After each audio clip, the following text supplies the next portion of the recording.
Oh my God, what the hell is this? He's gonna try it! And will this be enough?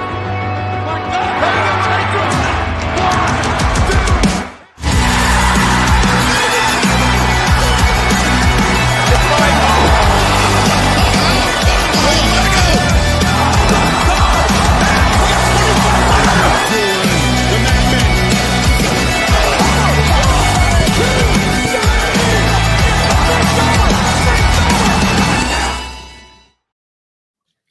What's up, everyone? Welcome back to another episode of Ruckus Wrastlin. I'm your host, Josh Mabry, alongside my tag team partner in this journey. And guess what? This week, guys, you get us 2 times this week. That's right. Not only tonight to go over what has been, but you get us on Saturday live and in living color for the Royal Rumble, which we are excited to bring to you all our live watch-along reaction. So we'll tune in for that. And we're going to go over our Royal Rumble predictions later on in the show.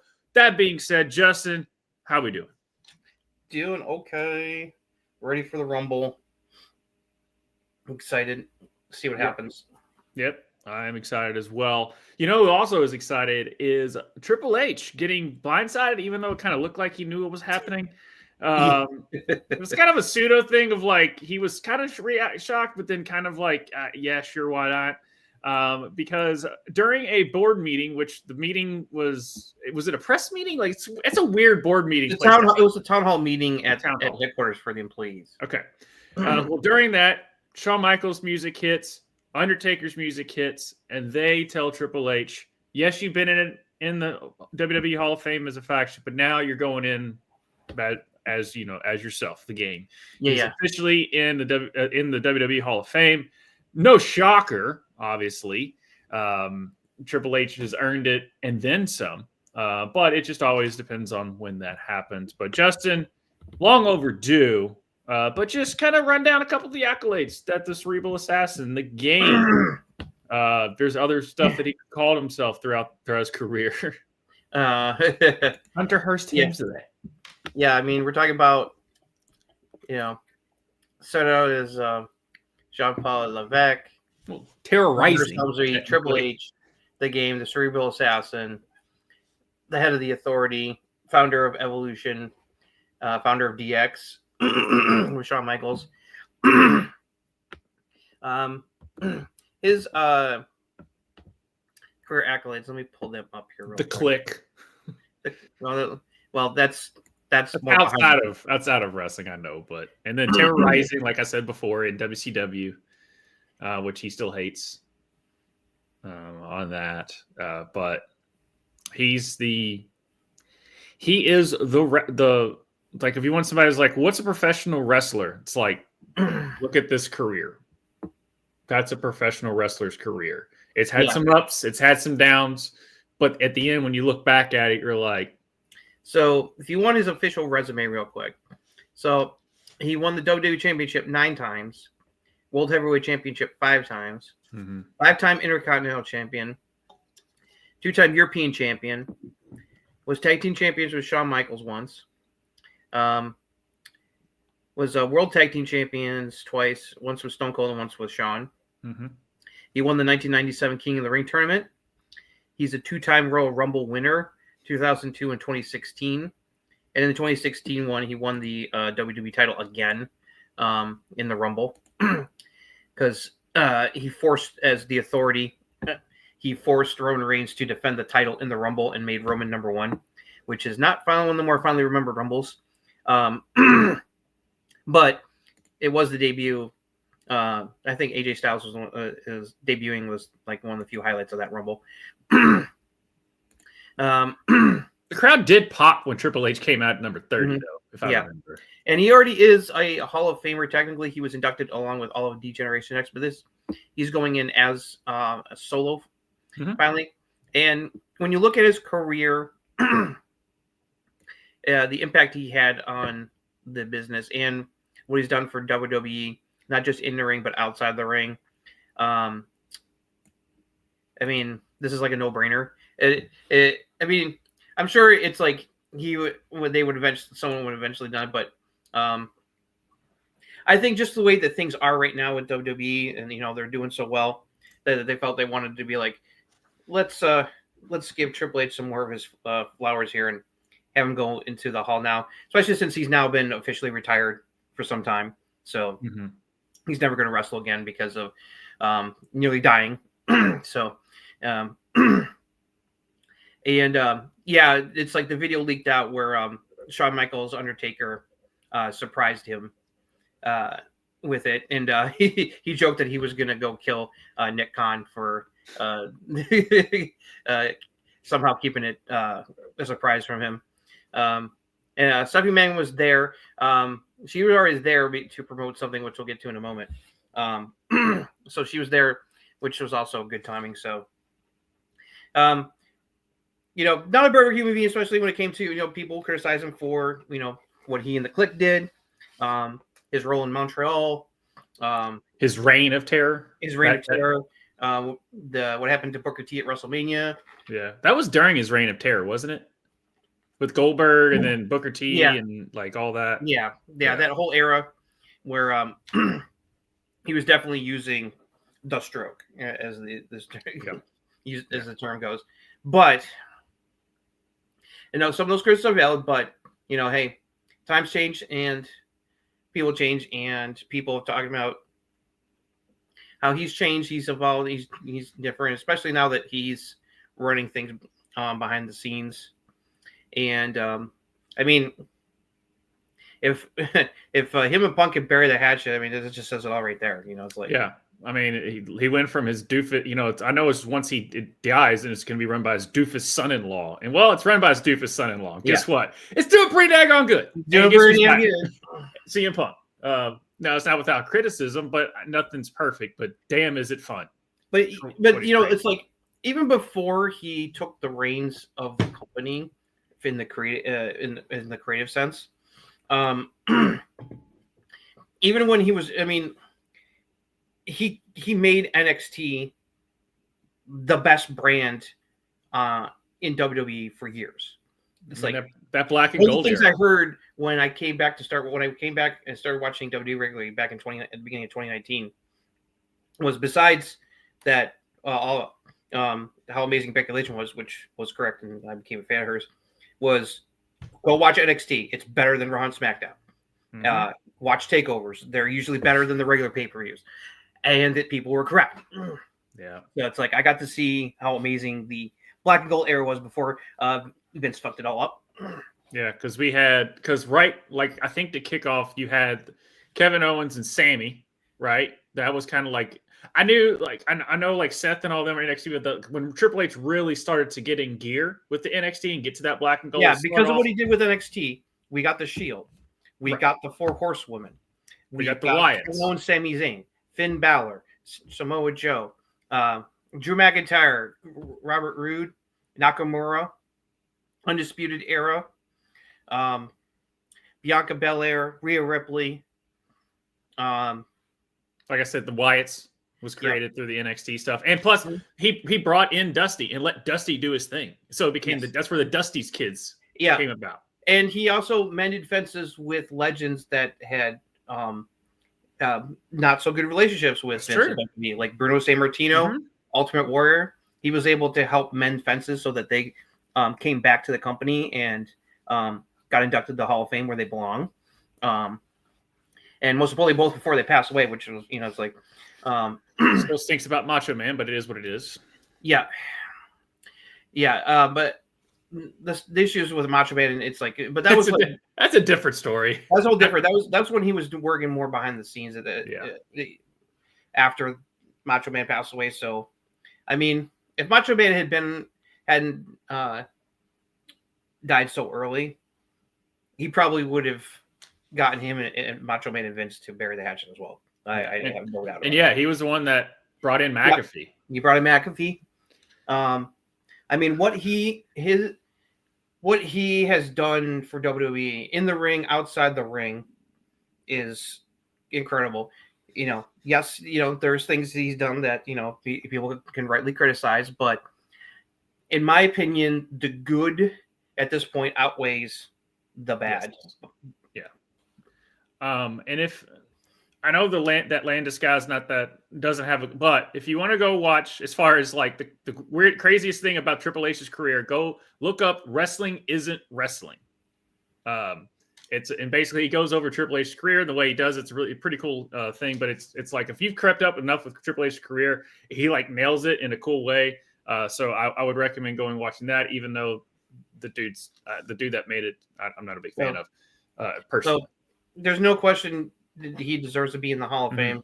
So on his own and not just part of DX. So yeah, we should see who else is going to get added in this year. We're still waiting on Batista.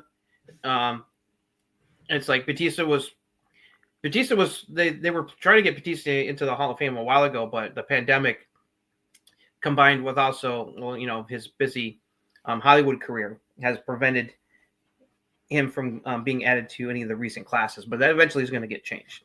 I don't know. Haven't heard any rumblings about this year, but I think eventually, in the next few years, Batista's going to go in, which is earned. I think one of the obvious people, posthumous inductions has to be Psycho Sid. And I know some people would want to see Bray Wyatt, but that's up to the family if they're ready to do that. I think you would have him. Well, you wouldn't have him headline because wait another year. It's like they don't have to rush putting Bray in. No. Besides Sid, who else? Is there any other major legends that passed away this year that haven't been put in the Hall yet? Terry Funk, or he's already in the Hall. I think Funk is already in. I would think he's already been in. Yeah. That's passed away. Yeah, I think I mean, everyone in the comments, if there's anyone that you can think of. Yeah, besides Sid. Because I know it's here. Yeah. Oh, yeah.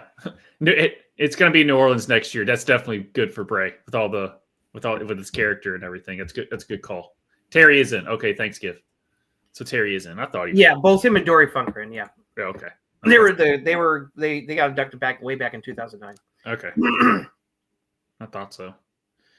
The Samoans, the Wild Samoans are already in. Like 2004. Is that something? I think that was right. I think that's when they inducted. As far as just the wrestlers that's passed away this past year, I think it's 2004. There. They've already. So I think definitely Sid should be one of them. That's. I'm surprised he wasn't gotten in before. Yeah. So, but yeah, no, it'll be interesting to see who else rounds out. Like you said, Batista. Can't really think of anyone off the top of my head as far as any. Do you think they might? No, Molly Holly already got inducted, didn't she?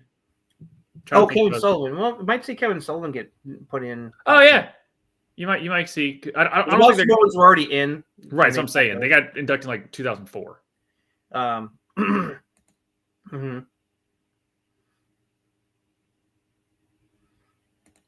So, yeah. That's the only one I can think of. Hey, Graveyard. But so congrats Triple H. It's well deserved. Well deserved. And speaking about Triple H in one of his eras, which was the McMahon Hemsley era, well, his wife Stephanie McMahon went on the Pat McAfee show and is kind of making the rounds, promoting a new kind of talk show that she's doing. Yes. Is it going to be on Netflix? Is it one of those Netflix? No, it's going to be on ESPN Plus actually. Okay. All right. Tell us about it.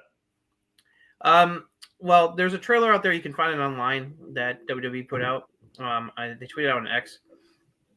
The show's going to be called Stephanie's Places.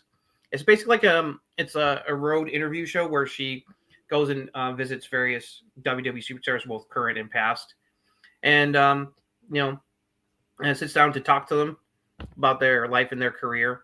So it'll be interesting because she knows a lot of these people, some very well, others not. And she admitted she goes to get into like she knows some of them, but not not really close. So right. She said that she got to learn a lot about a lot of different people, and she they teased a couple of the people who are going to be on it that she interviews. They showed Stone Cold, Charlotte Flair, the entire bloodline family. Is like All not of just them. who's on, not just who's currently on TV. It's Right. like, All of them. yeah, like Rikishi and everybody else. Yeah. So that will debut in March on ESPN Plus. So it's going to be a streaming exclusive kind of thing. It's an ESPN original. So that sounds interesting, and she says she was very excited about it. She talked about how she needed to step away from WWE for a while, and didn't have to explain why. I mean, it's like we all know why. After everything that happened with her father, she needed a break. But she said that WWE is like in her blood. It's like it means everything to her. So even though she's not like part of works for the company, she's still going to remain affiliated with the company, and so therefore that's why we got this show that she's doing. So so it'll be great to see how that does. So happy that she's back and involved in some capacity. It's like a lot of people have talked pretty favorably about her, and behind the scenes. So yeah, and she also, without getting into like any details about what's going on with her father, did talk to McAfee about handling, all the scandals that have come at the family. She had to deal that with when she was a young kid, like when the steroid trials. She was in high school at the time. She said that was really rough. That was really opened her eyes because, with the media coming after her father and the family during that time. So she talked about how she's able to deal with it, not take it personally. And she mentioned that, she's happy to be back part of WWE in a non, office capacity, and said that that Triple H is the busiest he's ever been, but also the happiest he's ever been. And just talking about how she's proud about, like where the company is and how well it's doing and the Netflix debut and all that stuff. So it was nice. Apparently Sheamus was also on today as well. So, he's having a lot of WWE guests on leading into the Rumble this weekend. And also Sheamus and McIntyre were on that Truth or Dab. Yeah, they were on Hot Wings. Yeah, Hot Ones. Yeah. Yeah. So that was pretty cool there. One little other announcement before we get into it, because again, definitely check out Chris Van Fleet is just killing it. I mean, this week alone, he released interviews for Jordynne Grace and Danhausen of all people, and he got to talk to Danhausen out of character. Apparently, is what the title is. So, because Danhausen is usually like in character 24/7.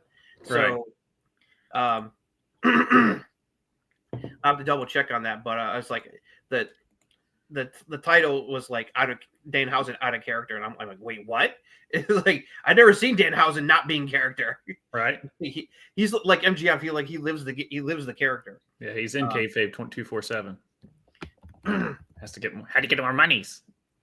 Yes, get lots of human monies. Yes, lots of human monies. Yeah, Danhausen out of character interview. Nice. And the last thing here, I will share it because I like this cover. This was also announced on Raw. The 2K25, there's a Bloodline edition, along with yes. Obviously Roman being on the cover, which was kind of teased for the Raw on Netflix, the first episode there.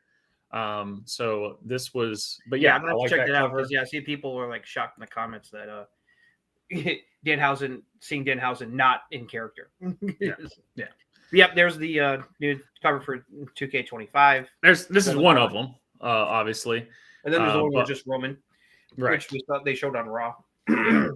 And so they're definitely doing some big things with the Bloodline as well. Is it not the first time he's been on the cover of one of the 2K games?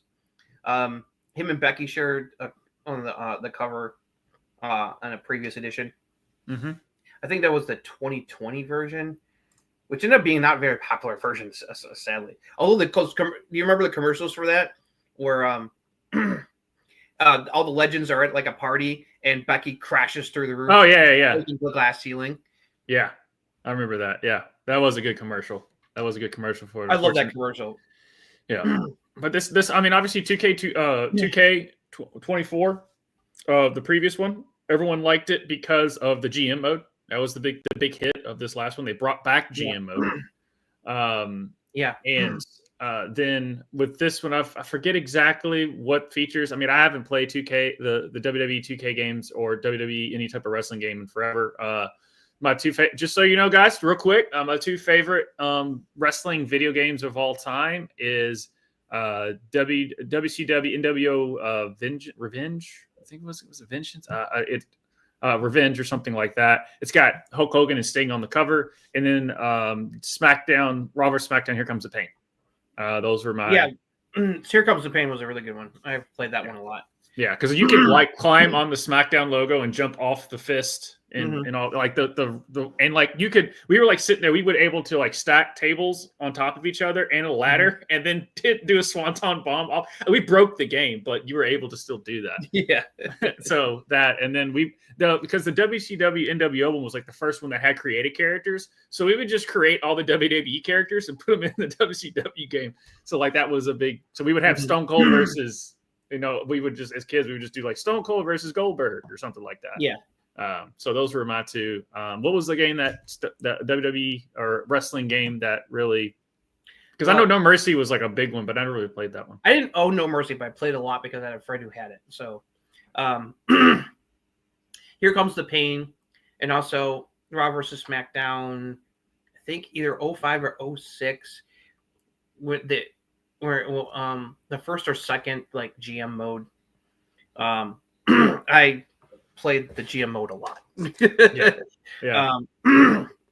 it allowed me to make a lot of my favorite wrestlers like top champions I wanted. It's like, yeah. Well, anyone in the everyone watching, thank you all so much. Put in the comments what was your favorite. With the announcement of 2K25, like to do every year, but it's always nice to revisit. What was your favorite wrestling video game of the past? Like I said, Here Comes the Pain and WCW NWO. Again, I off the top of my head, WCW NWO Revenge I also played. I had that on PlayStation. That was actually a good one. I liked Revenge a lot. We played the crap out of that one as well. Set off in the comments. And shut your mouth. Okay. All right. Yeah, but it's like I remember that one being good. Yeah, we had a lot of fun with tables, ladders, and chairs matches, hardcore like street fight matches, all that. And then the elimination chamber was the way that it was done was really well done. With because you could have like all of your friends in the elimination chamber. So it was pretty cool on how that was done there. All right. Well, any other notes before we move on to you want to do SmackDown or you want to do Saturday night? Just one quick note. One interesting thing that Jordynne Grace mentioned in the interview with Chris was that she got let out of her contract early by TNA this month. Her contract was originally supposed to end in October this year, but she asked them, "Hey, I want to leave. Will you let me out early?" And they were like, they agreed to let her out of her contract in January and early instead of having to go all the way to October this year. So, props to TNA for that. She, of course, didn't confirm at the time if she had signed with WWE during the interview, but he hinted that she may go there without saying it. So, whether or not she might show up the Rumble, we'll talk about that a little bit later. We'll get into it. Because it's something she said on Twitter. Yeah, for sure. And a couple of things of why I think Royal Rumble is also used as a big promotional for NXT and how genius they've been doing it. I just now realize how they've been doing it for quite some time. But that's a great nugget. I definitely need to check out that Jordynne Grace interview, much less Danhausen out of character. But yes, Chris Van Fleet, best interviewer in the game. Yeah. When it comes to wrestling interviews. And then I did see, did it drop yesterday or 2 days ago where Devon was on 6 Feet Under? Yeah, Devon was a guest on Undertaker's podcast this past week. And he did, I think a couple weeks ago, Devon did like, he always does the extreme stuff. So he went over Undertaker's like most extreme like bumps with the Undertaker on his set. So that was pretty cool there as well. So Saturday night main event or SmackDown? Which one? Let's do SmackDown and then we'll get to Saturday's main event. We'll do SmackDown pretty quick because not much happened.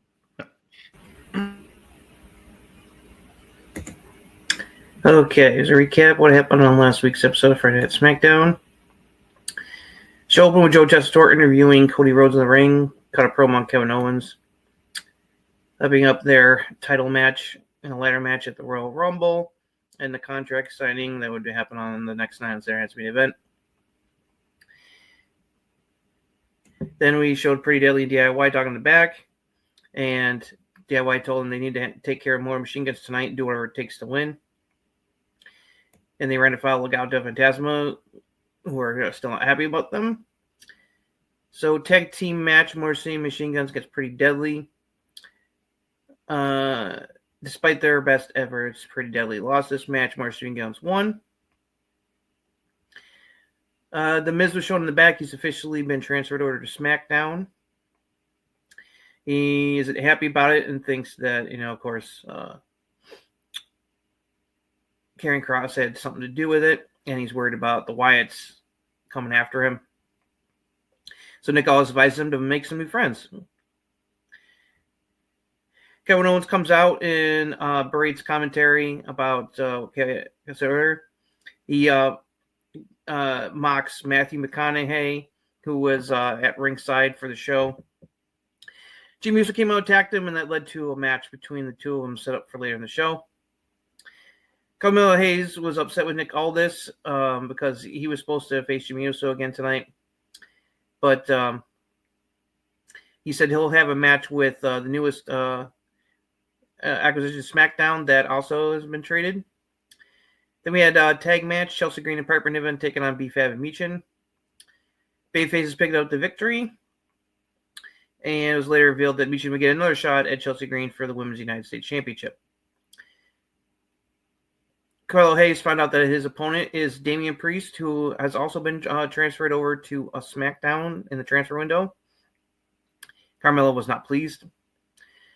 Another hype video for Charlotte Flair's return aired, and in it at the end she said that she would be returning in the Royal Rumble match. No surprise there. Tiffany Stratton came out to cut a promo. She's not worried about whoever wins the Royal Rumble coming after her because she will beat them. Rhea Ripley came out, commended her for taking the title from Nia. And she's also ready to defeat whoever wins the Rumble match. And then a parade of people came out, making sure that they're officially known to be in the Royal Rumble match. Nia Jax, Candice LeRae, then Naomi and Bianca Belair. A brawl broke out. Tiffany Stratton bailed, and that led to a 6-woman tag being set up. Bianca Belair, Naomi, and Rhea Ripley teamed up against Nia Jax, Liv Morgan, and Candice LeRae. Liv and Raquel Rodriguez were also out, and they were going to be in the Rumble as well. Liv Morgan pinned Bianca, shockingly, to win the match for the heels.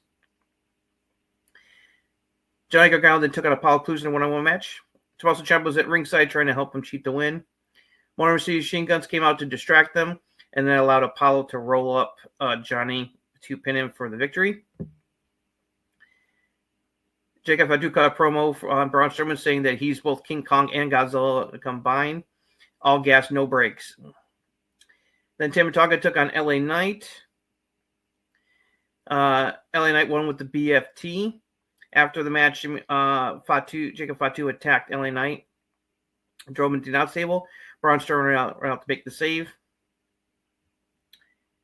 The Miz tried to get A-Town Down Under on his good side, and it was working, but then Nick Aldis informed A-Town Down Under that they had been transferred to Raw, leaving Miz upset.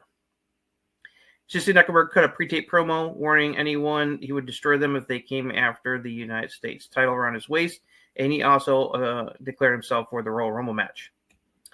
Then we had Damian Priest taking on Carmelo Hayes. Damian Priest picked up the victory in his SmackDown debut. Motor City Machine Guns and DIY were getting to the back, and Nick Aldis announced that the two teams would face each other for the WWE Tag Team titles in a 2 out of 3 falls match at the Royal Rumble. Hell yes. Cody Rhodes ran into Damian Priest, welcomed him to SmackDown, and Priest said he'll be seeing him soon, champ. They ran down the Saturday Night's main event card. Miz tried to get Andrade to help him out, but Andrade didn't bite. Jimmy Uso said he'll take care of Carmelo Hayes next week and Kevin Owens tonight.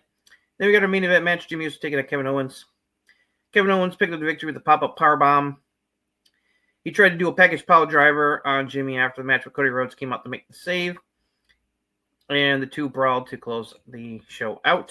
So that's all that happened on last week's episode of Friday Night SmackDown. All right, so let me paint a picture here, and you just tell me your reaction to it. 2019, you said you get back in wrestling, right? Yeah. You're watching NXT and realize, wow, there's this group that I really like. This Johnny Gargano, Tommaso Ciampa guy. You know, they form together, and like they're a really good tag team. Man, I hope they don't screw it up. But man, they kept screwing it up when they would go to the main roster. They wasn't right. They're like, we need DIY together. Then we get DIY together. If I would have told you when you discovered DIY that in 2025 at the Royal Rumble, we were going to get a tag team title match between DIY and the Motor City Machine Guns and 2 out of 3 pinfalls. I wouldn't have believed you. I'm just like, if you think about it, it's like, man, how far we've come since 2019. Yeah. As far as the type of, like we were talking about Triple H and how he's booking. Mm-hmm. And it's like, man, we really need the tag teams, and Mixed McMahon never didn't like tag teams. It took me a while to see Ciampa in action because when I started watching NXT, Ciampa was out with the neck injury, and Johnny was feuding with Adam Cole over the NXT title, and I watched their whole trilogy of matches, which was amazing. And I got to see the finale 2 out of 3 falls match in NXT Toronto in 2019, which was awesome in person. That match was insane. But you're this as soon as Nick Aldis said it was 2 out of 3 falls, I was like, or yeah, we're getting, this is gonna be, guys, if you didn't like, this is gonna be what tag team wrestling is all about, is this match. Exactly. It's gonna cook. Yeah, it's gonna cook. It's gonna cook. You're gonna see it's gonna go back there, and you're gonna see hopefully give them at least 20 to 30 something minutes, because right now there's only 4 matches. There's only 2 non-Rumble matches on this Rumble card this year. You got the 2 Rumble matches, and in between the 2 Rumble matches, we've got this match and KO versus Cody ladder match for the title. So they're going to get a good amount of time to just go crazy. And the fact that it's 2 out of 3 falls, some of like DIY's most legendary matches that I've gone back and watched involve 2 or 3 falls. Like their 2 out of 3 falls NXT tag team title match against the Revival, aka FTR, is the stuff of legend for a reason. That match was, I've watched that match. That match is amazing. And FTR has pointed that as one of their favorite matches in their career for a reason. So, you know, you take 2 great talented tag teams and put them into a 2 out of 3 falls match. Give them gonna get at least 20 to 30 minute time frame. You're in for a banger. Yeah, so, and that's the only thing is give them time. I think they will. I think they will. It's the only thing in the back of my mind of like, that match is going to be great, but how much time are you going to give them? Mm-hmm. Is the because I mean, ideally they're probably going to want to keep the pay-per-view, the PLE, this Rumble to like 3.5 hour mark. So if they get to like, you know, the third, because they're not going to do it in 4, because the Rumble match is both going to take about an hour. And so then you got the other 2 title matches, give them each a half an hour each, then that you got like, you know, 3 to 3.5 hour show with all the other shenanigans in between. So, because the only thing is sometimes, I mean, you know, Cody matches to go a little over. Yeah, I would like, I'm expecting like the ladder match to go like 20 to 30 minutes at least. Yeah. Yeah. And do we see returning Randy Orton for that? Stay tuned for our predictions. Yes. Stay tuned for our predictions. But I was like, yes, please. Yes, please. Yes. That's, as soon as I saw that, I was like, all right, that's going to be my opening question to Justin, just because I know how much with DIY and how much I personally, the Motor City Machine Guns were just like, you know, it's tag team wrestling in TNA at that era. Mm-hmm. And they're like, oh, comes Motor City Machine Guns. I'm like, yeah, I know who Alex Shelley is. I know who Chris Sabin is. I didn't know they were both like, that's really what they were. And then I saw them wrestle, and I was like, oh, This is different. This is fun. Other than that match being made, not much else really happened on the show. No. That was like a bad show, but it was definitely kind of like you didn't miss much if you didn't see it, because it's like it was basically kind of like I did like the Rumble and also to Saturday night's main event, and that was pretty much it. Yeah, I did really like the Motor City Pretty Deadly match though. They gave them decent time. Good. That was good. I was surprised how much time they gave them. I thought it was going to be more of a squash, and no, it was Pretty Deadly. Like they let. I'm glad that Pretty Deadly is finally getting back on TV. You know, it's like and getting used like this. It's like that's right, GIF. Pretty Deadly's back on TV. Deal with it. Mm-hmm. You're still at least involved. Yeah, but someone was just like, I'm like the whole like women's segment was just like, the typical like I'm in the Rumble, I'm gonna win it. I'm in the Rumble, I'm gonna win it. Okay, all right. You know, it's like. It's just I'm just trying to get used to the random wrestler in the crowd just chilling. Okay, the other thing is well, we can go more about there's only like one other transfer that's announced that was on Raw. We've got a lot of people have been shuffled around here. So Braun got moved to SmackDown. So did the entire Wyatt Six. And now this week we got Damian Priest, Zelina Vega, and The Miz. Mm-hmm. And I'll move over to SmackDown. Raw has gotten A-Town Down Under and Bailey. Seems a little disproportionate so far. I think there's some other people that are going to be moved to Raw because they said the official order is going to finish this weekend. So it seems like they moved a little bit more people over to SmackDown than to Raw. Maybe because they felt that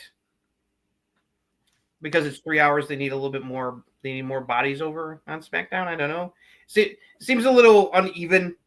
But didn't they say that SmackDown is back to 2 hours now, and they only did 3 hours once? And then it's going to go back to 2 hours by spring, early summer. Okay. A couple months. Okay. I just think that they're going to do the NXT call-ups are going to be on Raw. So that's why they're moving some of the other talent over to. Well, with both Bailey going to Raw, I think that pretty much guarantees Roxanne's going to be heading there. Mostly. Yeah. Plus, I think Roxanne would probably do better on Raw. Yeah. I mean, she'll be great anywhere. Yeah. Obviously. Absolutely. Of course. No, all bias aside. Hey, you watch it, sir. You watch it. I'll let you slide because you won our fantasy league. So therefore, as champ, you get some leeway. But watch it. There was one other thing I wanted to.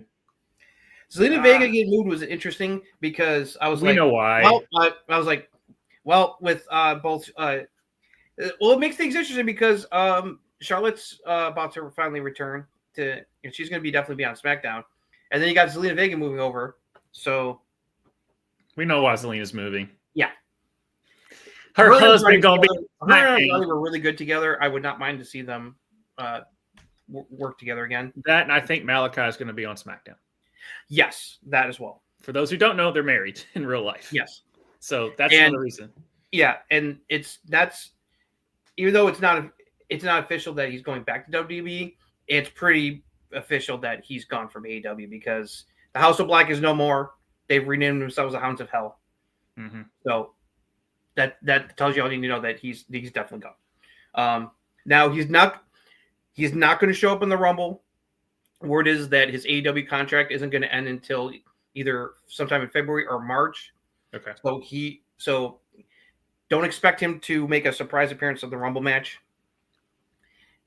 He'll probably end up debuting during the Road to Mania. Yeah. Quick question before we move on to Saturday night's main event. How close is B-Fab as far as performer? Like I know she's gotten better, but she wasn't great. She wasn't.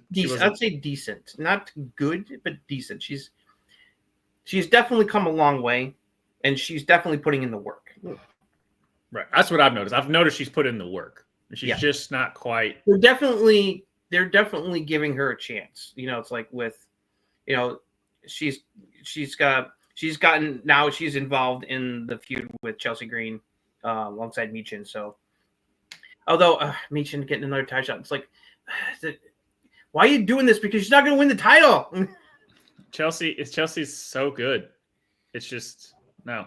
SmackDown place. Yeah, I can. Yeah, typically because SmackDown, just how they were like, that's not supposed to. That's the B show. Damian Priest moving to SmackDown is interesting. At least that's a good way to get him away from Judgment Day and all that stuff and get a fresh start. Mm-hmm. Yeah. I thought Drew would move over because he wouldn't want to be on the same show with Punk, but we'll see. Maybe he might still cross over because it's like he's still gunning for Roman. Yeah. And then we know you miss Montez Ford. Yeah. We all do. I expect the Street Profits will be back soon, post Rumble. Yeah. But yeah, like you said, it was kind of a typical. And I don't expect much tomorrow night either. So maybe we might get a promo from Cena on SmackDown tomorrow, but they would probably hype that up. You would think. Yeah. So let's move on to Saturday night's main event. Mm-hmm. Jey Uso can wrestle, guys, as long as it's not against his brother. Here's a recap of what happened on the Saturday night's main event that happened this past Saturday. Second of the new run of the show. Joe Tessitore and Jesse Ventura opened up things from the podium. Then we went to our opening match, Women's World Title match, as Rhea Ripley defending against Nia Jax. Surprisingly good match from the ladies here. Rhea was actually able to lift Nia up enough to hit Riptide her to pin her, pick up the victory. A lot of legends were shown sitting out at ringside. Ted DiBiase, Hacksaw Jim Duggan, Alundra Blaze, a.k.a. Medusa, Mark Henry. Then we got to the Intercontinental title match. Braun Breaker defending against Sheamus. Jesse the Body Ventura joined Michael Cole and Pat McAfee on commentary for this one. Good stuff between these two, as you would expect. They really teased Sheamus winning it, but Braun Breaker was able to spear him after dodging a bro kick to pick up the victory and retain the championship. Dory Funk Jr. was also in attendance as well, along with the other legends. Then we had the contract signing between Cody Rhodes and Kevin Owens for the ladder match for the WWE Championship at the Royal Rumble. They handed over the belts, the current belt and the Wing Eagle belt that Kevin Owens has been holding on to. Words were exchanged. Kevin Owens dissed Shawn Michaels. Contracts were signed. Kevin Owens cheap shot at Cody and also attacked Shawn Michaels, attempted to package power drive Shawn, but Cody saved him. They teamed up and super kicked the crap out of KO, finishing with HBK giving KO some sweet chin music. Then we got to Jacob Fatu versus Braun Strowman. The Big Mini Man Slap Me match only went to a certain point where Jacob Fatu ended up getting disqualified because he refused to stop attacking Braun Strowman in the corner with butt attacks. He completely destroyed him despite attempts for officials to stop him, completely wrecking Strowman, leaving him a bloody mess after the match. Arn Anderson and Tully Blanchard, Four Horsemen, Brainbusters were in attendance as well. Joe Tester, Jesse Ventura, we'll recap what happened so far. Jesse Ventura praised Jacob Fatu being a wrecking machine. The Royal Rumble card was run down. And then we got to the main event, World Heavyweight title match, Gunther defending against Jey Uso. They really teased Jey Uso winning the title. He hit all his big moves, but Gunther kept kicking out. And Gunther covered him with 2 straight power bombs to put Jey away to retain the championship to close out the show. That's all that happened on this edition of Saturday Night's Main Event. Gift said in the comments, and yes, this was way better than the last one. This is way better. Less commercials, less match, so more time for the matches. Pace much better. Didn't feel rushed, and all the matches were good to great. So this is like big thumbs up to this Saturday Night's Main Event. Yeah, and I mean, Jay Gunther, you knew what was gonna happen, but they told the story so well that part of you was like, wait, are they actually? They might do this. Like that's when you know that you have a good wrestling match, is because we both knew Gunther was gonna retain, right? Like we thought, like on our prediction, we were like going into it, we're like, oh, we were like, Jay, it just seems like Jay could do it just because Gunther's reigned so bad. But really and truly, and we knew it was probably Gunther was going to retain, and we still were just on the edge of our seat towards the end of that match. So that was I really enjoyed that. Sheamus and Braun, that was great. Even though that spear spot on the outside, the timing on that, and later Sheamus breaking kayfabe said that's probably the hardest hitting spear he's ever taken in his career. And it's like, and he's taken spears from some of the best, like Edge and Roman Reigns, and he said that is the hardest hitting spear he's ever received. So, I like that Jesse was on commentary for this one. I love the he's a Steiner. 2 + 2 = 5. I was like, even Jesse can't resist invoking Steiner math. No, but Steiner came back at him. Did you see that? No. Scott Steiner shot back at Jesse on because he said, he's like, Jesse Ventura forget that I attended a highly educated university. Next time I see him, there's a 141 2/3 chance that I will slap him like a bitch because Navy SEAL training can't help him. I was like, yes, Scott Steiner math, baby. That made me pop when I saw that tweet. It was a little weird. He got in about the referee and the foot on the ropes. It was a little weird, but I still enjoyed his work on commentary. I'm glad they only have him do one match. They're treating him like JR, where it's like have him do like the one match on the show, and so I think that's a good thing, especially at his age. And I like it when him and Jess Tessitore at the Oakland podium, as Cole referred to it. Always said Okerland instead of Oakland. Yeah. It's just every time you just forget how good Jesse is at those things. And the thing is like, and like you said, you only bring him in for Saturday Night's Main Event, so it's another reason to watch, because that's the only time you get to listen to Jesse do his thing. What's up, buddy? Hey, man.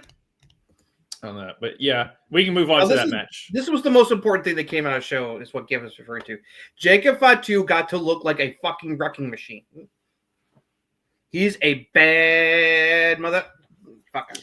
Shut your mouth. So going to that, obviously before he debuted, people were saying, "Where's Jacob? Where's Jacob? Where's Jacob?" Remember that whole rumor in there, and you heard Scuttlebutt saying they're holding off because they're worried that he's going to overshadow Solo. Guess what? Dudes, yeah, he is. He's that in the way they book him. He got to look awesome here. And he can cut a promo for taking that ass kicking to put him over. Mm-hmm.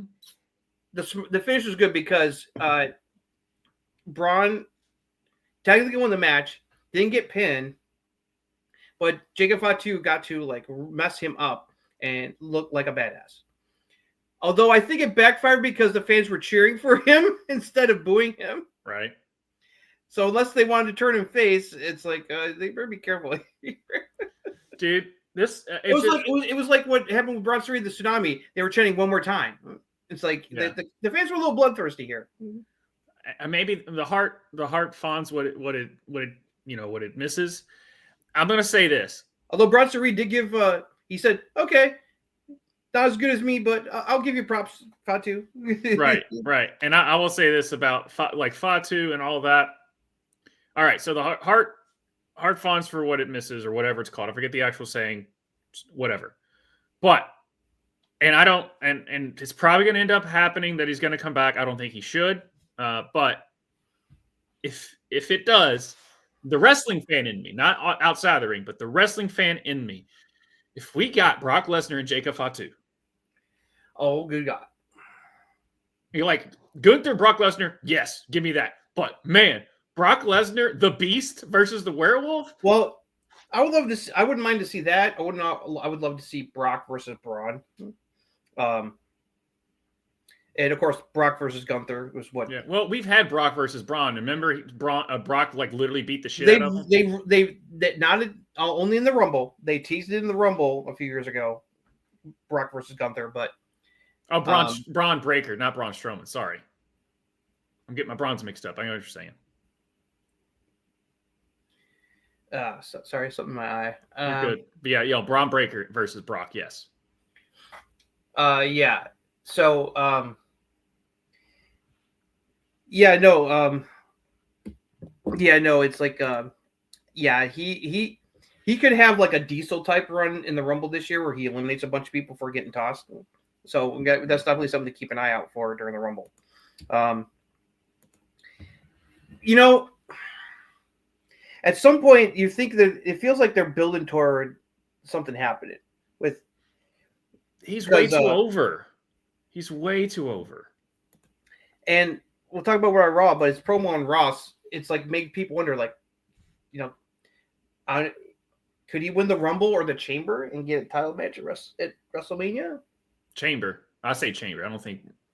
I don't see him winning the Rumble. There's too. Never mind. But maybe the Chamber. Yeah. But yes. And yeah, give Shane. I mean, Sheamus is banger after banger after banger. I mean, it just. I remember. If this doesn't lead to Sheamus finally winning the Intercontinental title at WrestleMania, I'll be pissed.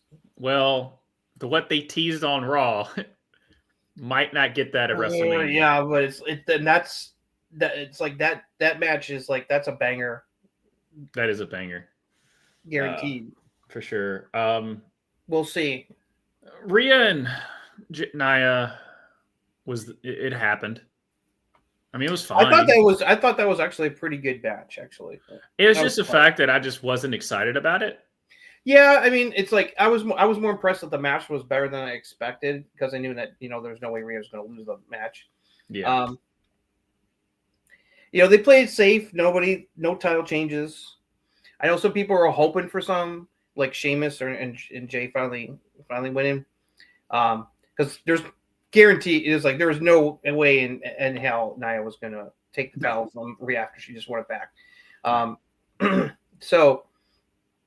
Contract signing was fine. I did like Kevin Owens getting a little crazy and then dissing Shawn and then him eating some sweet chin music. You don't knock off his hat. Yep. It's the cardinal rule. Don't knock off his hat.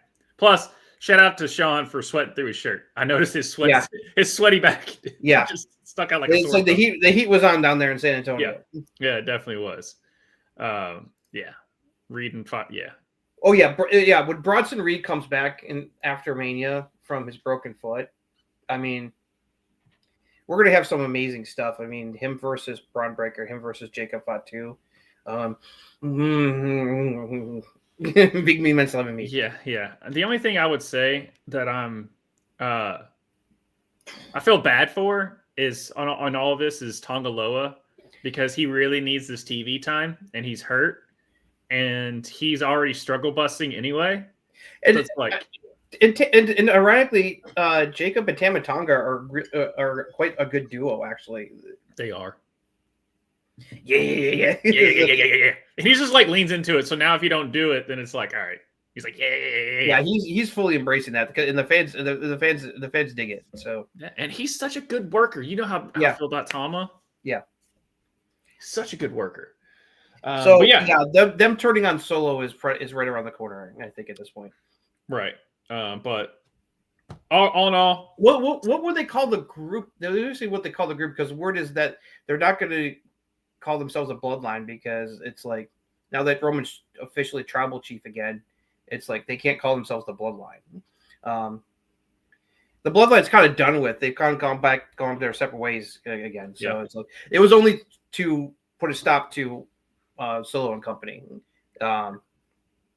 So yeah. Oh, speaking about going their separate ways, Kevin Owens trolling with the Naomi shirt. Yeah. when he went against Jimmy, that was pretty funny. His T-shirt work has been on par lately. Yeah, it's been very good, very good. Anything else from Saturday night's main event? I thought it was, like I said, I was very entertained. Yep, it was a fun show. Fun show. All right, let's move on to Monday Night Raw, and just that promo, dude, with Punk and Cody. we got to talk about it. Oh God, it's just it was so good. Here's a recap of what happened on this week's episode of Monday Night Raw. Show opened with a promo between Seth Rollins, Gunther, and Logan Paul, all about the Rumble match. Seth vowing to win. Logan Paul officially announcing his entry and that he was going to win. Usual stuff. CM Punk offered his rebuttal in the back and had words with Sami Zayn about the Rumble. We had a tag team title match as War Raiders defended against Judgment Day in the form of JD McDonough and Dominic Mysterio. A scary spot where JD McDonough did a springboard moonsault off the outside, but bounced his head off the announce desk in a scary spot. He somehow was able to finish the match, and the War Raiders ended up picking the victory to retain the titles. It was revealed later that he suffered busted ribs and a punctured lung, so he's going to be out for a while. Wish JD a speedy recovery.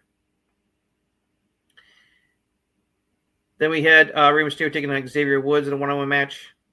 LWO came out with him, including Zelina Vega, who has been traded to SmackDown in the transfer window, so she'll be leaving the LWO. Xavier Woods' family showed up late, revealing that they had New Day Sucks shirts.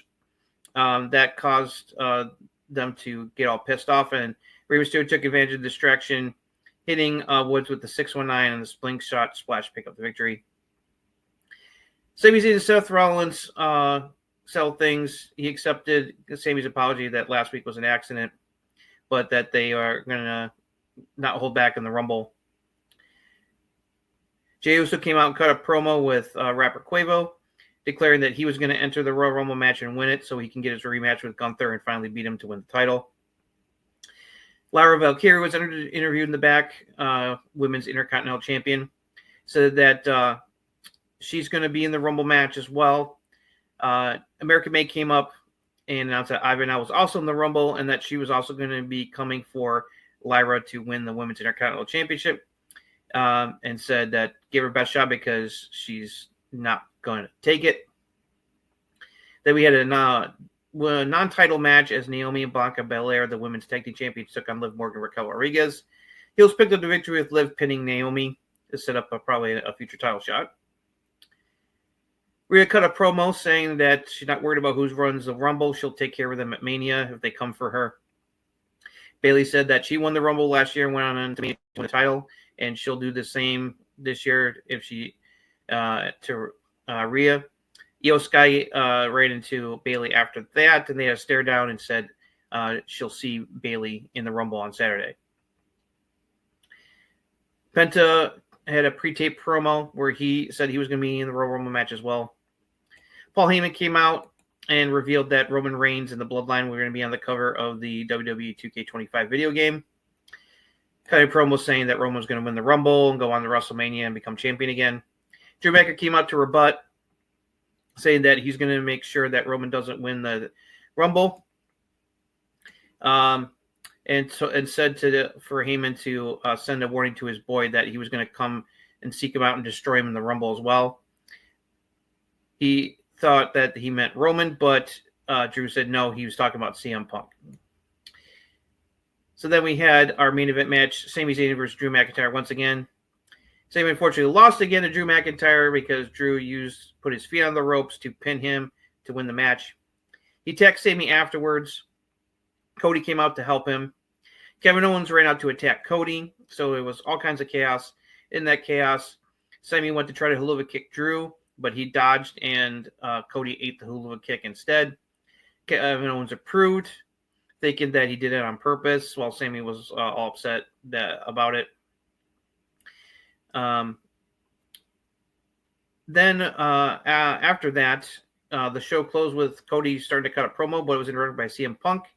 They exchanged words and teasing them facing each other at Mania if Punk wins the Rumble. Really good stuff from both men to close out the show. So that's all that happened on this week's episode of Monday Night Raw.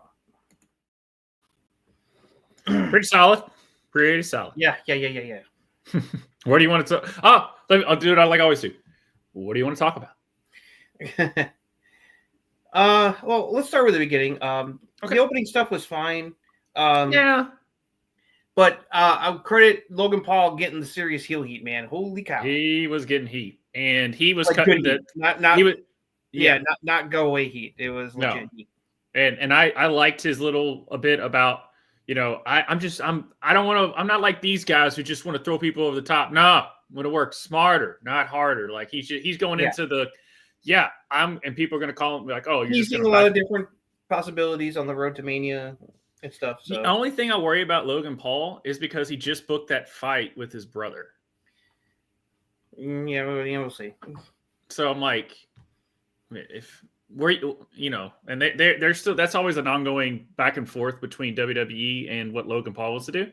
Because the thing is how much money he makes off of one fight compared to his whole thing with WWE. So like, I understand where Logan's coming from, but from a wrestling fan, it's just like, how am I going to get behind him when I know, it's like part-time stuff. Yeah. Like we still have issues with Roman and Roman doesn't do anything else really, as far as I know, unless he's acting somewhere. Mm-hmm. That's the thing too, is we haven't had Cena since the first episode of Raw, and that's because he's been doing movie stuff. So, yeah. But no, I thought it was still good. That way you tease that Gunther is still the champion and he's still somebody that somebody can choose. Yeah. Glad for the relevancy. Yeah. So that was good there. Now, I think JD McDonough just got like the Becky Lynch thing of he got injured, but it made his star grow. Yeah, I mean, this could benefit him in the long run. Because dear God, that was fucking scary. Watching his head bounce off the desk like that. Do you think they redo the announce tables now? Because remember, they've repurposed it to make it a little stiffer. I think they should do less spots like that. Yeah. So, don't know how he finished the match with those injuries. No. Or how he didn't have any concussion symptoms. Chris Nowinski was like, "You guys better keep an eye on him." It's like, yeah. And they said countless times that Triple H was asking him through the headset to make sure JD's okay. They said, yeah. And there's a clip of him like literally like as he finally kind of got around, but someone caught it on camera of him like falling down. Like, and Nowinski was right. Props to Michael Cole for immediately going, check on him. Right. It's like, it's like he was breaking character saying, you don't check on him, please, dear God. Yeah.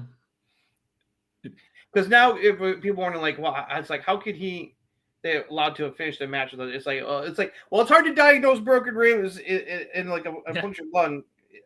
It's like without any like major medical equipment. Like, right. But I do get some people's concern that maybe they should have just stopped the match right then and there, and that's valid. So hopefully this is a lesson learned. Thankfully, could have been a lot worse. Could have been a lot worse, and that's not Ivar's fault. He just overshot it. Yeah, no, it's JD's fault. He messed up. Yeah, it was JD's fault. On that.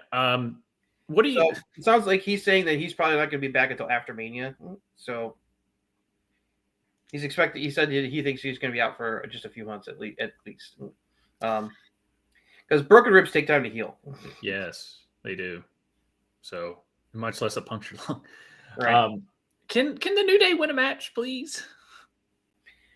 You would think so at some point. It's like, I do love that it's like they're still getting the good heat. I do love how their own family members have turned on him for what they did to Big E, which is really And then random little Yachty just chilling there, just like okay, yeah.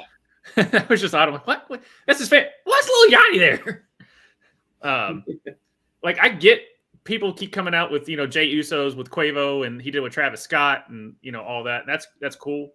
But just a random Lil Yachty just chilling with Xavier Woods' family was just not what I had on my bingo card.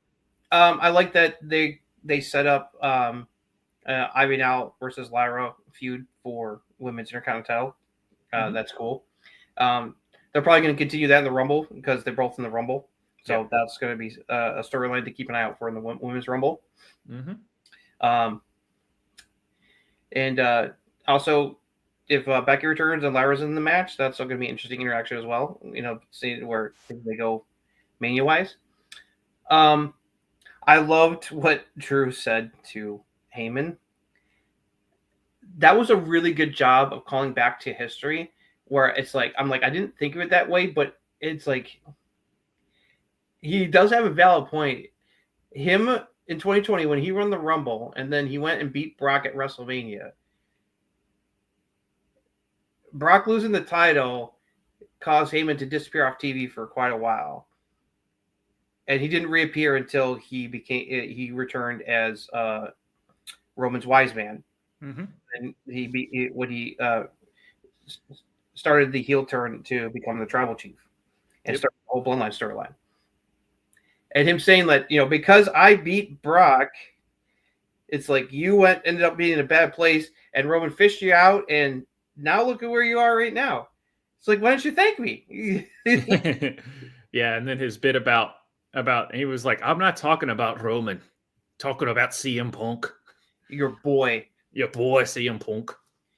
Just to remind him that even though their feud is over with, he's still gonna target Punk because he doesn't like Seth. He doesn't want Punk to win the Rumble either. No. So Drew's gonna be very busy because he's gonna be gunning for both Roman and CM Punk to try to stop them from winning the Rumble. Okay. Well, one of my predictions, I'll just say, I think Drew's gonna be responsible for Roman not winning the Rumble. Yeah, that could be. Because they've been hyping this up while he's been off TV. It's like Drew started talking about that he's gunning for Roman. That's leading somewhere. Okay, folks. Yeah. All right. My tiff about the show, but I understand why they did it, but I still don't like it that they did. What's one of my cardinal rules? Don't pin your champions. Yeah, it's like Bianca and Naomi have both been pinned a lot lately. I'm like, don't pin your... I understand why they did it, because Liv needs something else to do than going after the title now. So her and Raquel can now do the title. Going back into the tag team scene, that makes sense. That makes sense. It's just, but why did you quit pinning your champions? I know. Especially because they had a title match against Metaphor the next night on NXT. So stop it. Yeah, I thought it was unnecessary. And then anything else before we get? Oh, and then the Jey Uso promo. The Jey Uso promo. People are wondering, like, are they really going to go there? Because he was like, it's like, I could beat Gunther. I'm going to win the Rumble and I'm going to get another shot at Gunther. It's like, and I'm going to beat him. I think whoever wins. Whoever wins the Rumble is going after Cody. Cody is here, and here's Gunther. As far as the title is concerned, you don't win the Rumble and then go for Gunther. And especially with all the heavy hitters that you have in this Rumble, you're not going to go after Gunther. He's going to get his opponent from the Chamber. Yeah, he's going to get it from the Chamber, and I think Jey Uso. That's where Jey Uso wins it. I'm not going to say who my prediction is, who I think is most likely to win the Rumble, but I think whoever wins is going to be Cody's opponent at WrestleMania. Yes, that's what I'm saying. Is like I just, when people are like, will he do it? I'm like, he wants to go after Gunther. Whoever wins the Rumble is not going to go after Gunther. It's going to go after Cody. Yeah. I did like the stare down between Io and Bayley. That was cool. Yep, that reminder of all the history between them. Yep, just enough to be. Oh yeah, that's right. Just teasing like a future Bayley Rhea feud, which we've actually never really had. So I'd be down for that. Oh yeah. Because I just don't. I know she's your favorite, but I don't need Becky and Rhea again at Royal Rumble at the WrestleMania. I don't think that's going to happen. Bayley. I think eventually those two will tangle again, but I don't think they're going to do it just yet when Becky comes back. Yeah, Bayley Rhea makes so much more sense, really. Because we haven't really had that. That's the first matchup. No, we haven't really had it. All right. The match was fine. I like the shenanigans afterwards where there was the chaos. Sami accidentally hula kicks Cody, and KO thinks that he did it on purpose and that he's on his side. So But then we got quite the surprise to close out the show because holy shit, this promo face-off between Cody and CM Punk was the shit. Yeah. Hey, all your friends are stabbing you in the back. Well, I'm always going to be your friend, and I'm going to stab you in the front. And then Cody was like, you decided to leave for 10 years and then come back. And I was always, when we were at OVW. And back in the day, I was chasing you. Yeah. No, now you're chasing me. You're chasing me because I'm the champion. Whoa. That was a great line. There was some really great lines there. But, I think that Punk was saying that being a Cody's friend, he definitely means it. Yeah. But he's also saying, but because I'm your friend, I'm telling you to your face, when I win the Rumble, I'm going to come for you to win the title. Yeah. It's like I'm not going to pretend to to wait until your back is turned. I'm telling you, I'm coming right at you. Yeah. It's like letting them know, when I win the Rumble, I'm coming for you. I'm not going for Gunther. I'm going for you. Yeah. And again, but the thing is if you rewind the clock a year ago, leading into the Royal Rumble, they basically cut the same promo, but they were both in the Royal Rumble. Yes. Because they were both talking about how, wanting that they both felt like they needed to win the Rumble because Cody obviously wanted to, get his rematch with Roman and finish the story, and Punk wants to finally get what he's never been able to do is the main event slot at WrestleMania. Yeah, and the fact that Sammy just randomly, dude, Sammy, why'd you have to do that segment? Just, by the way, you haven't been in WrestleMania. I have. It's just like, damn. Just everyone just calling out Gunther and CM Punk a week apart. So that was kind of crazy there. But yeah, I love that ending. And then poor Mello. Just why did Mello have to get involved? I hope that Mello gets a good run in the Rumble. Give him start building him towards something. Who knows? We might even see Trick show up. Who knows? We'll get into our prediction there as far as what NXT has involved. But I didn't really think about the possibility of Cody and Punk at WrestleMania. But after this promo, I'm totally sold on that title match. You could easily sell. I mean, CM Punk can sell ice to an Eskimo. So as far as his promo mic skills, much less his in-ring work and how to pace stuff. And literally, since he's gotten back, he's gotten hurt and still been a main attraction, which is just CM Punk in itself. Then he has the feud of the year last year when he pretty much was still on the shelf, and that was credit to McIntyre. And him and McIntyre bring back the essence that is the Hell in the Cell stipulation. Mm-hmm. And there's a reason he's the best in the world until Cody makes him realize he's not. Which I think would happen. If they do face each other Mania, Cody will win. Cody will win. But the thing is if you underline it, CM Punk, yes, he wants to be champion, but that's not his goal. His goal is just to main event WrestleMania, if you really think about it. Yeah. That's his goal. He doesn't need to be champion again. He doesn't need to be champion. He just, because he's been champion. He's just being able to be in the main event at WrestleMania will check a box off of his list that's long overdue. Yeah. Because the fact that he never got to main event WrestleMania during his prime years, over a decade ago, was ridiculous. Yeah. This was fantastic stuff. Two of the best talkers in the business just going at it, and the crowd was into it. And I like that the crowd was okay, we like both of you guys, and we're not gonna. It's like we're gonna keep it even here. We're not making it very obvious we're siding with one person or the other. So it was so the crowd reaction was, I was like, all right, are they going to side with one over the other? I was like, no, it's kind of even. No, it's kind of even. Yeah, I forgot. Yeah, GIF. HBK, he's just a sweaty boy. Yeah, sweaty boy. That was a good one, GIF. Good one. But yeah, no, solid episode of Raw. A lot of moving and shaking, but a lot of progression. Which is why the reason I'm saying a lot of progression in this show, which leads me to the lack of progression in AEW. Let's get Dynamite out of the way and then get finish off with NXT and then run down the Rumble. Yeah, and we'll get into NXT, then we'll talk a little bit about. I think going forward now, you just want to do NXT and TNA kind of together because they're kind of one B, one A, Yeah, one B. yeah, because like there's been some more. Keep an eye on what's going on. Cora TNA showed up tonight. again. Yeah. So yeah, a bunch of NXT people were on TNA again tonight. So we'll go over that. All right, let's do AEW real quick.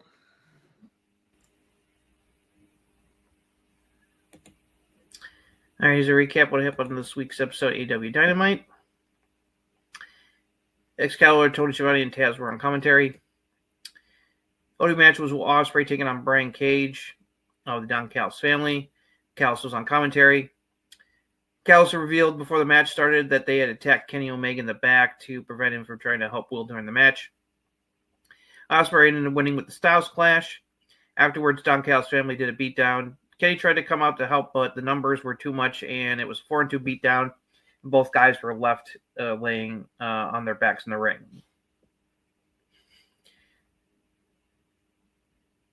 Renee tried to find Swerve to get a word from him. Hangman Page showed up looking for him as well, and then let to leave. He and MJF once again bumped into each other. MJF cut a promo about Jeff Jarrett, saying that he's looking forward to watching him lose to Claudio tonight. And even used the old "Ain't I Great" catchphrase that he used to use as Double J Jeff Jarrett back in the day to take a shot at him.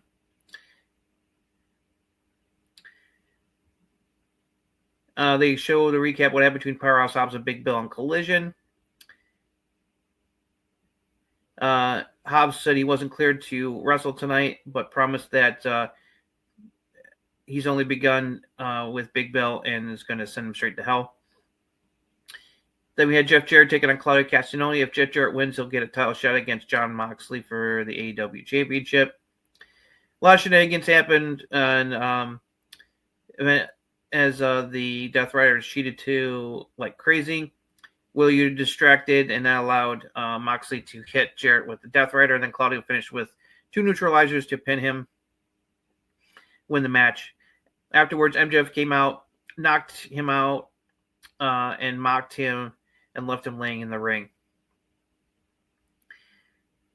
Renee was talking to Ricochet in the back, said that he'd been told that if Swerve interferes their match against next week would be off, and was all cocky and arrogant. So Ricochet went out and took on AR Fox in a one-on-one match. Ricochet won with the spear gun. Well, he was going to use spear gun, but then he hit the vertigo instead. But he went to use the scissors on AR Fox. The other match, Swerve came out and made the save. So some footage of Renee's interview with Moxley ranting about why he's doing all this for the hotel, blah, blah, blah, blah, blah.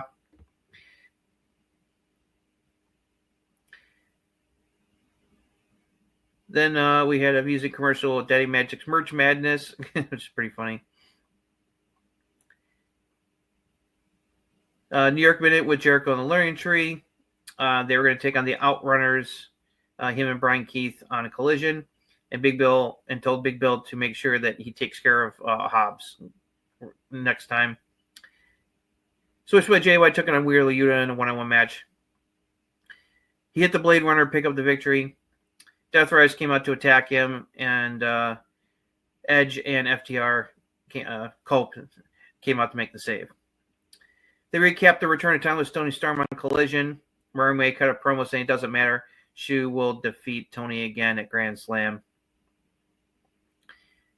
A vignette hyped the return of alternate Colt Gunn, who had been out due to injury.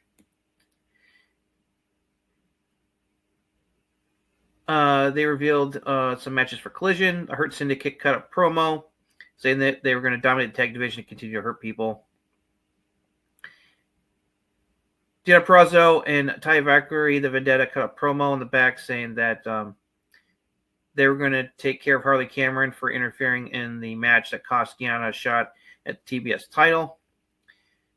And then the main event was TBS title match, Mercedes Moné defending against Yuka Sasaki.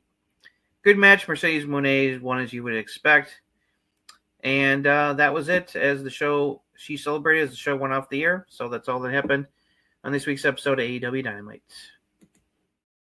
All right. So this was the most filler episode of a major production wrestling television show I've ever seen. They set up so much last week and then never progressed it at all this week. This show, I wouldn't say this show is awful. I have one word for the show. Overall, boring. Yeah. Like I said, nothing happened. Nothing really important happened. Nothing. I mean, yes, technically Jeff Jarrett didn't get his title shot, but that's just part of the storyline. I didn't expect him to win. Yeah. And outside of and the main event was a good match. I'll give it, you know, it was really good, but then the show just ended. The show just ended. Nope. You know, it's like I was expecting something else to happen, but no. Nope. Yeah, it's like this is you totally skipped this episode. You wouldn't have missed much.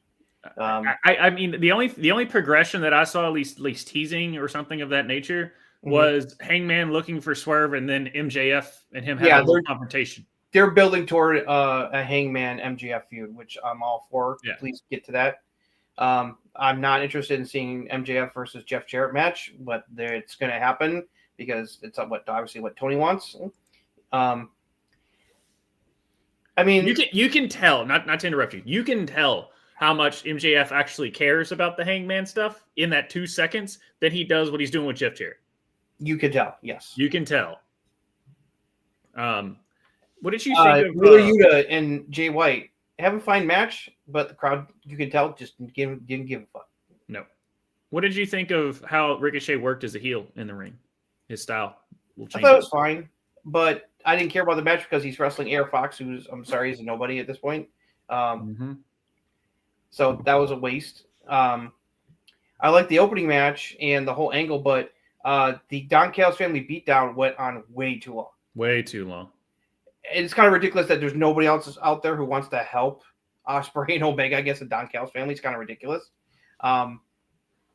What are FTR and Edge kind of too busy with the Death Riders? It's like Powerhouse Hobbs.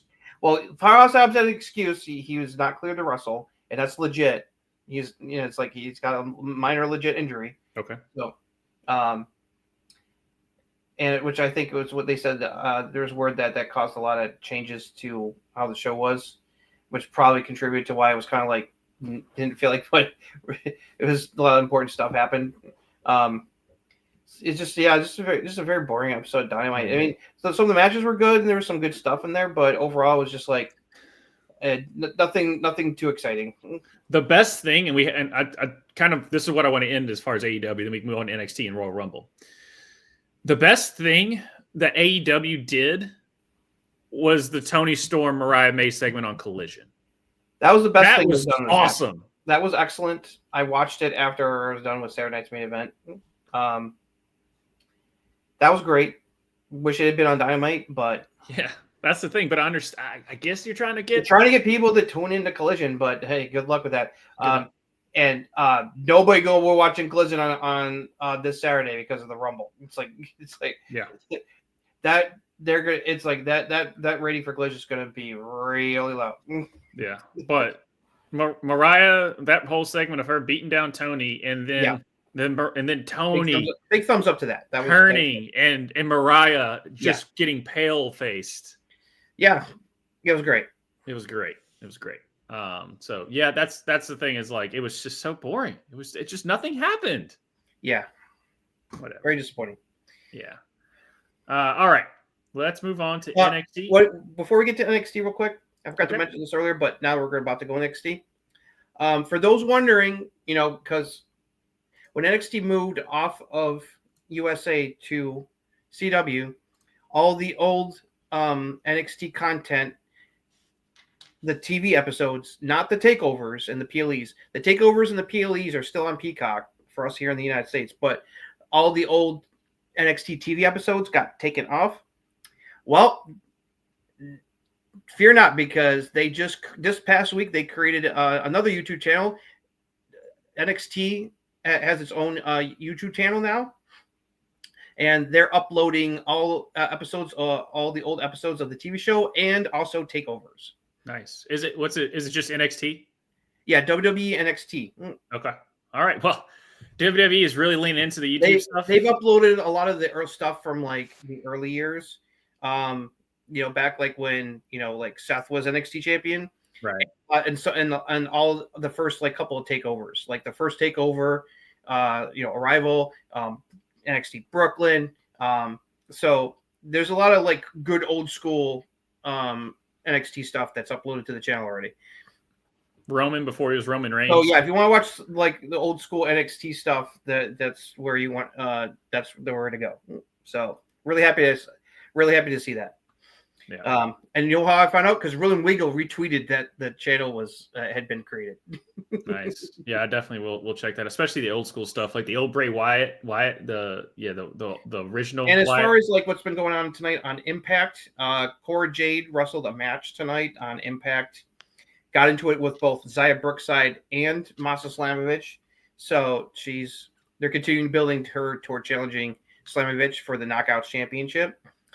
Wesley, along with Tyson and Tyreek, his new Goon Squad, are continuing to cause problems for babyfaces and threatening the Rascals. The Rascals made their presence known, and an interesting interaction happened between Ariana Grace and Tessa Blanchard. Interesting. Where basically Tessa like trashed Ariana Grace and said the only reason she is where she is because of daddy nepotism. Right. Oh, really? Daddy nepotism? She said? Yeah. I mean, granted, Tessa's in-ring work is a whole lot. I mean, if you compare the in-ring work between Tessa Blanchard and Ariana Grace, that it's like there's no contest. But yeah, but it's the fact that she's like, yeah, because of daddy nepotism. Like, well, I mean, you earned the right for where you are. It's not. It's the same thing with Charlotte. Mm-hmm. It did. So yeah, so they're continuing the more of the crossover stuff on Impact tonight. Also, it is confirmed. They announced it tonight that TNA is going to do a live show from NXT's old stomping grounds at Full Sail University in February. That's cool. That's cool. Well, let's go to the NXT and the worst tag team match because of who won. I knew you were going to say that. It's terrible. This show might be a -4 out of 10. But we'll talk about something that happened that I know you're going to be happy about. So. Yeah. That's why it's a negative. That's why it's not a -10. Just a -4. All right, here's a recap of what happened on this week's episode of NXT. NXT was back on the road at the center stage in Atlanta, Georgia, with Vic, Booker, and Corey. Opening match was tag match as NXT Women's Champion Julia and Bayley teamed up against Roxanne Perez and Cora Jade. Good stuff from the ladies. Miscommunication led to Cora nailing Roxanne, and babyfaces recovered. Julia dropped Cora and then tagged in Bayley, who hit the top rope elbow drop to pin Cora to win the match. Bayley and Julia shook hands afterwards. Eddie Thorpe cut a pre-tape promo insisting that he's not done and will make his mark in NXT despite losing to Obafemi recently. Then we had the Grayson Waller effect as Grayson Waller Austin Theory had Obafemi, NXT champion, on the show. Things broke down and eventually Femi offered them a title shot against him at Vengeance Day. Ava was upset that he was making matches without her permission, but Waller accepted. Trick Williams came out and got in 8-10 down on his faces, attacked them, but then Obafemi took advantage and put him through the desk with his powerbomb. Izzy was interviewed saying that there's nothing between her and the D'Angelo family. She was just helping out against a mutual enemy in Shawn Spears. Ridge Holland came out saying that she cost him the NXT North American title. Stacks came up and challenged Ridge to, I think, a match next week. Trick Williams took on Wesley. Trick was still selling, being banged up from the powerbomb from Obafemi, but still did the match anyway. Wes's new buddies tried to get involved, and eventually Trick got disqualified, giving Wesley the win. Took out his frustrations on it afterwards. He's not happy. Ava told Obafemi overstepped his bounds, making the match So she's going to make it a triple threat where Oba Femi has to defend against Austin Theory and Grayson Waller in a triple threat at Vengeance Day.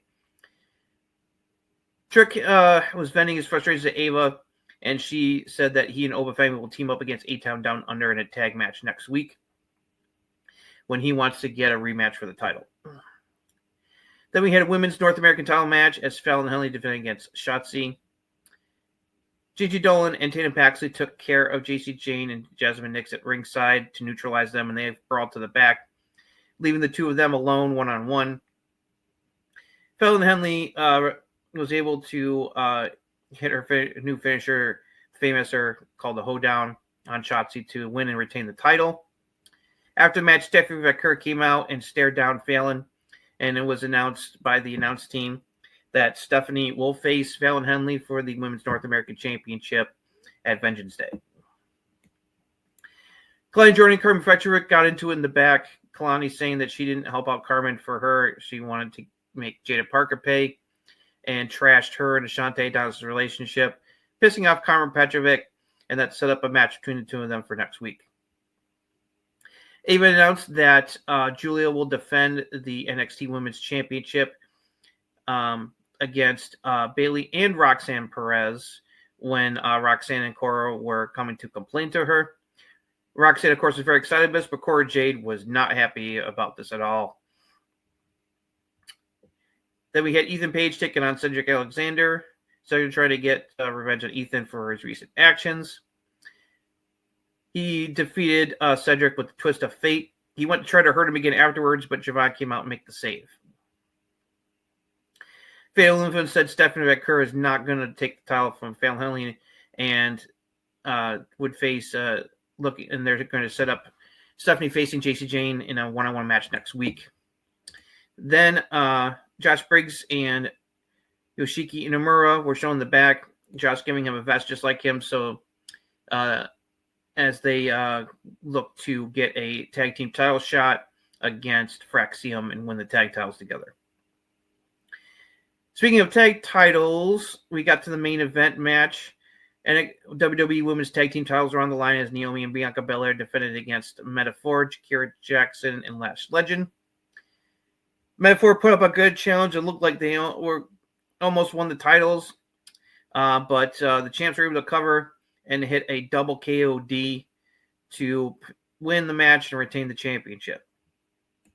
And a weird bit, a test pattern came on the screen as the show ended, changing the words from W Transmission to Vengeance Day. Not sure what that's all about. Guess we'll find out. That's all that happened on this week's episode of NXT. Boo. Oh, one other thing. I was doing some checking. Also, related to the NXT TNA crossover, on Impact next week, Fraxium will defend the NXT Tag Team titles against the Nemeth brothers. Interesting. Nick and Ryan. Yeah, right. There was a bit where because the Nemeth won the main event, and Ryan was telling Santino and Aria Grace that they deserve a title shot, and Aria Grace like, "Oh, you guys against Fraxium with the NXT titles? Oh, I like that. I'll make it happen." And he's all excited, and Nick and I was like, oh, "What?" Okay. I don't know if they ever said it on the show, or if it might have, but we finally have the faction name, and I like it a lot, of the Chemical X. That they're I missed that. It's like it's like this because I just saw the pictures. I didn't see it on the show, and they never really hinted at it, but they did have. At least they got a group name. That's cool. Yeah. So those three are clearly having fun working together. This is perfect for Shotzi as well. Because she was kind of like just in the weed. Like she was she's a good superstar. You need her, she's a talent. She works. But she was just missing something. Yeah, and her personality works well with Gigi and Tatum. So I like them. I like this trio. And it's giving them all something to do, which is good. And it's a play on the Powerpuff Girls too. Yeah. So and plus they're a good counter to Fatal Influence. It's like in the as far as like a face faction in the women's division.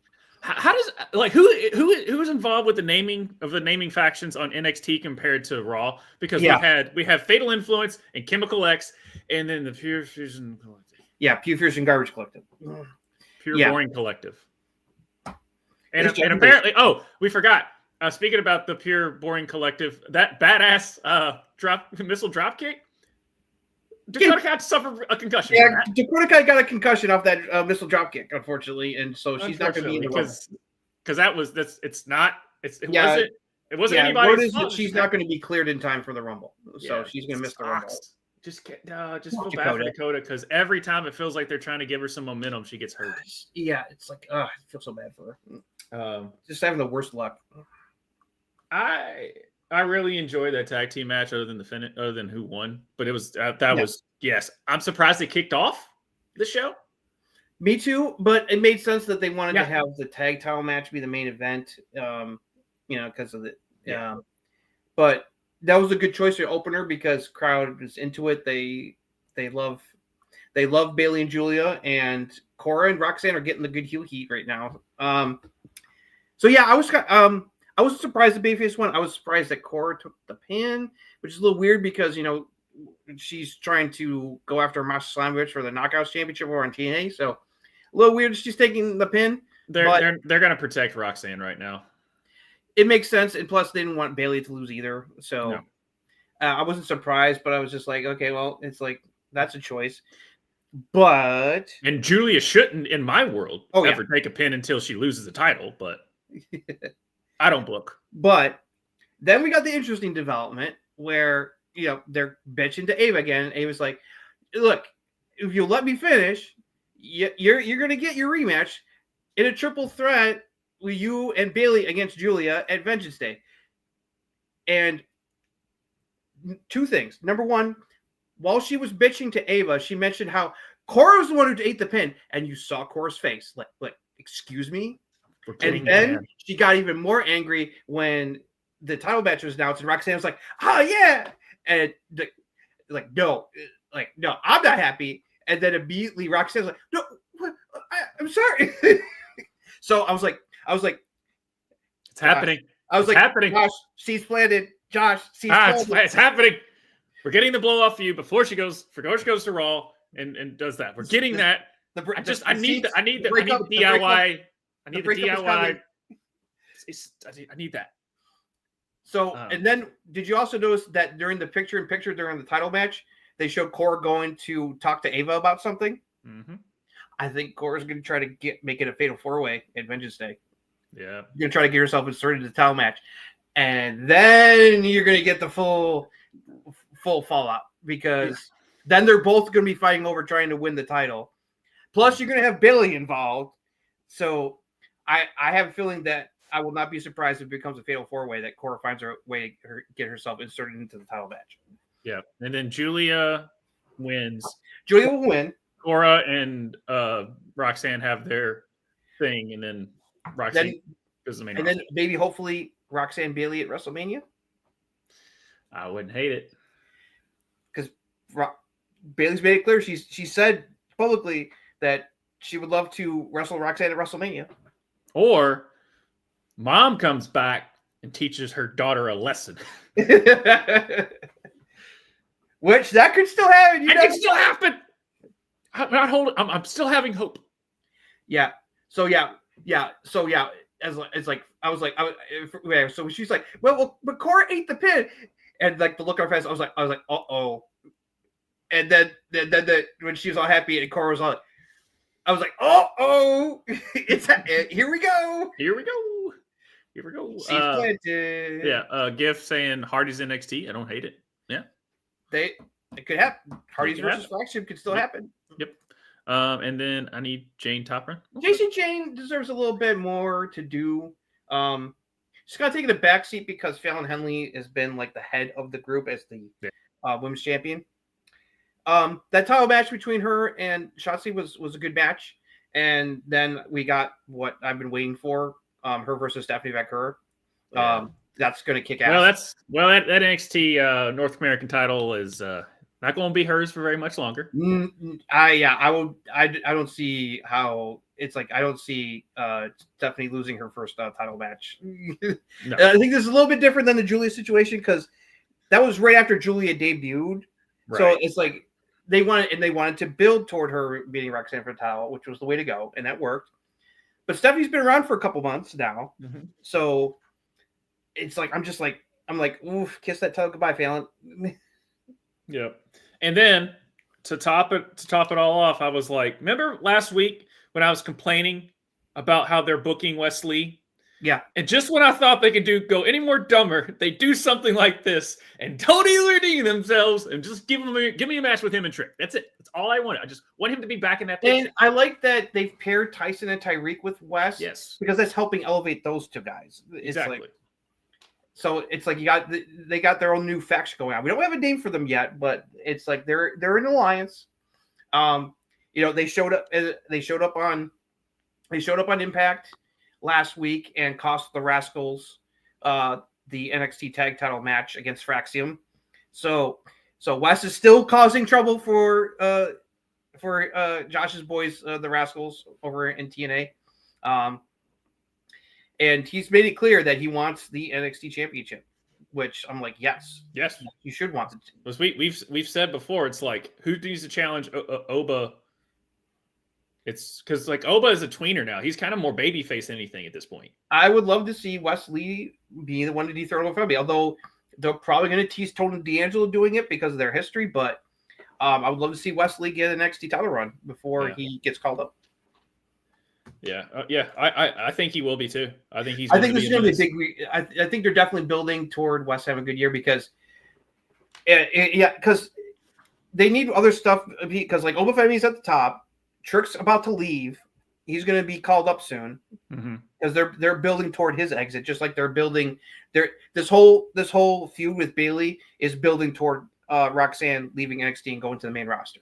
And that's that's the entire purpose of this whole Bayley feud.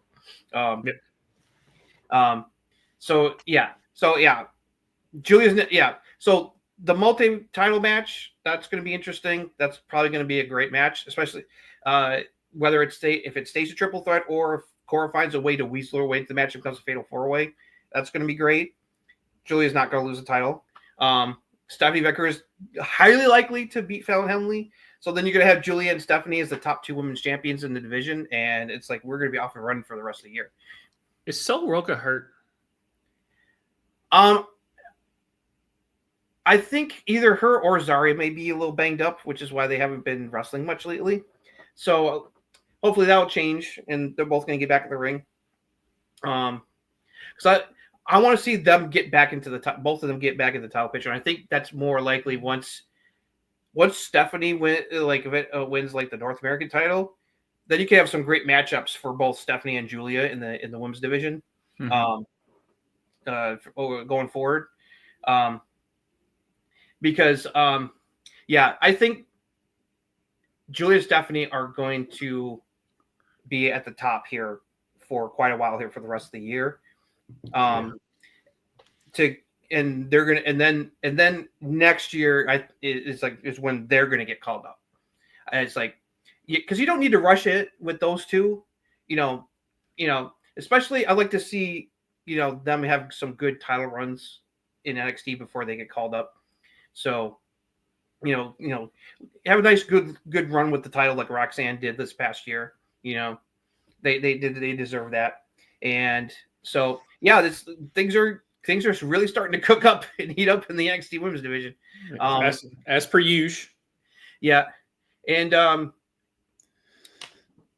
the men's side definitely needs some work, but at least there's the tag division is definitely they're trying to work on resuscitating it, and it's like they're working on building up all these various teams, and so it's like it's really going to be I'm really like all right, who's going to be the one to dethrone Fraxium? It's like who's going to get that nod because that's going to be a big deal. I think we'll probably maybe get a clear of a big major opponent because I expect them to bring the Dusty Cup tournament, which will grant a tag team title shot, is probably right around the corner. So I think that will definitely help. But All right. What do you feel? How do you feel about Obafemi having to defend it against both members of A-Town Down Under here? Is this an indictment about how weak the men's division is in NXT that they're having to bring Austin Theory, Grayson Waller back to NXT to give Obafemi some people to destroy? I think you're kind of on something with that, but also it's also to kind of the same thing with Bayley and Roxanne. It's just to prove how good Oba really is. I wish Dijak was still around for that to happen. That would fucking no GIF. Yeah. 2025 for the NXT Women's Division is going to be huge. It's like you got Stephanie and Julia are rising to the top, and then you got Sol Ruka, Zari, and a bunch Lola Vice and a bunch of others slowly rising up behind them. I think we're going to be in for some banger matches and feuds this year from the NXT Women's Division going forward. And Cora's definitely still be around. I don't think Cora's getting called up with Roxanne. I think they're going to give Cora another year because she missed a whole year. Right. She's like a year behind. It's like, honestly, it's like she missed a whole year due to injury. So, and they're definitely giving. It's like they're definitely like, we believe in Cora because she's a big part of the current part of the crossover with TNA right now. She's going to be challenging Masha Slamovich for the Knockouts Championship, and she's involved in what's going on with Roxanne and Bayley and the NXT Championship picture still. So that's good for her. So it's like it was an interesting choice. I get it because I think they're going to save the final rematch between Trick and Oba probably for Stand and Deliver before Trick leaves. Yeah. But yeah, I looked at what happened with Wesley where he lost his cool. He's like really pissed off and frustrated. He lost the title. I'm liking it. Oh, and one other thing, I'm loving what they're doing with Ethan Page. That was my next question. It's like, do you think he's circling the wagons, or is this the right feud for him? I think this is the right feud for him, and it's helping Javon out. Okay. So I think this is like a win-win situation so far with this Ethan Page Javon feud. I'm liking it. Yeah. Honestly, I get that, but they should be the main. They don't need that. Why would you put it doesn't help anyone in that situation. I don't want DIY to lose the titles just yet, but if it's time for them to lose it, I would prefer it to be the Street Profits. Yes, I would prefer it to be the Street Profits because the thing is, even if they beat Fraxium, and Fraxium is the best tag team in all of wrestling right now, I don't think there's an argument against that. Yeah. But the fact that they're still the NXT and I know NXT is definitely building a brand and they're definitely becoming something, but it only hurts Fraxium and doesn't elevate anything for Street Profits. So it just dilutes that. Yeah, there's nothing wrong with theorizing. Yeah, it just because we don't know, but yeah, no, I think Roxanne would do well on. I think she would be better utilized on Raw versus Smack. So I think SmackDown's a little bit too loaded right now, especially with Flair back. So I think there's more room for Roxanne to grow on the Raw side. Yeah. Plus you're gonna have Jordynne Grace on the Raw. I'm calling it. Most likely, and Becky is going to be back soon. Yeah. And Bayley's there. So she's gonna. That's where you can get some money feuds. Roxanne Jordan if Jordan ends up on Raw, heard Roxanne already have history. Roxanne and Bayley currently have issues. Roxanne versus Rhea. Roxanne versus Becky. Fuck yeah! It's like seriously. So there's a lot of cool matchups for Roxanne that would benefit her on Raw more than I think SmackDown right now. I feel like she would get lost in the shuffle because Tiffany's at the top, and Charlotte's definitely going to be gunning for her, and so and then you got the stuff with Jade and Bianca and Naomi, and and the undercard they're working on building up the undercard with Chelsea as the women's U.S. champion. So with Michin and B-Fab, they just need like a couple more, but for that mid card, yeah. So, of Vengeance Day, I like in the card so far. Although, we'll see. It's like, although I'm not excited about Oba having to defend against A-Town Down Under in a triple threat, it'll probably be an entertaining match. Yeah. The women's matches are definitely going to cook. I'm telling you that right now. Both women's singles title matches look great. It's getting there. It really is. Dominic Mysterio faced. It could happen, which it's like that's a testament to him and his character work over the last few years with the heel run. Yeah, Dom is. It's so crazily natural, and the fact that shout out to Aaron Turner, like he saw it way back when. He did. He called it a while ago that eventually that was going to happen. Yeah. On that. All right. So predictions on Royal Rumble. Overall, I thought a solid NXT. Even though Roxanne and Cora had to take an L, but it's part of the storyline, and we're leading to some very exciting things, especially fractures in the bestie friendship between Roxanne and Cora have begun. Yeah. All right, so the Royal Rumble predictions. We got 4 matches. That's it. But we're only there to we're gonna Let's start with the non-Rumble matches, and we'll get to the Rumble matches. So I think DIY is gonna retain. That's an easy call.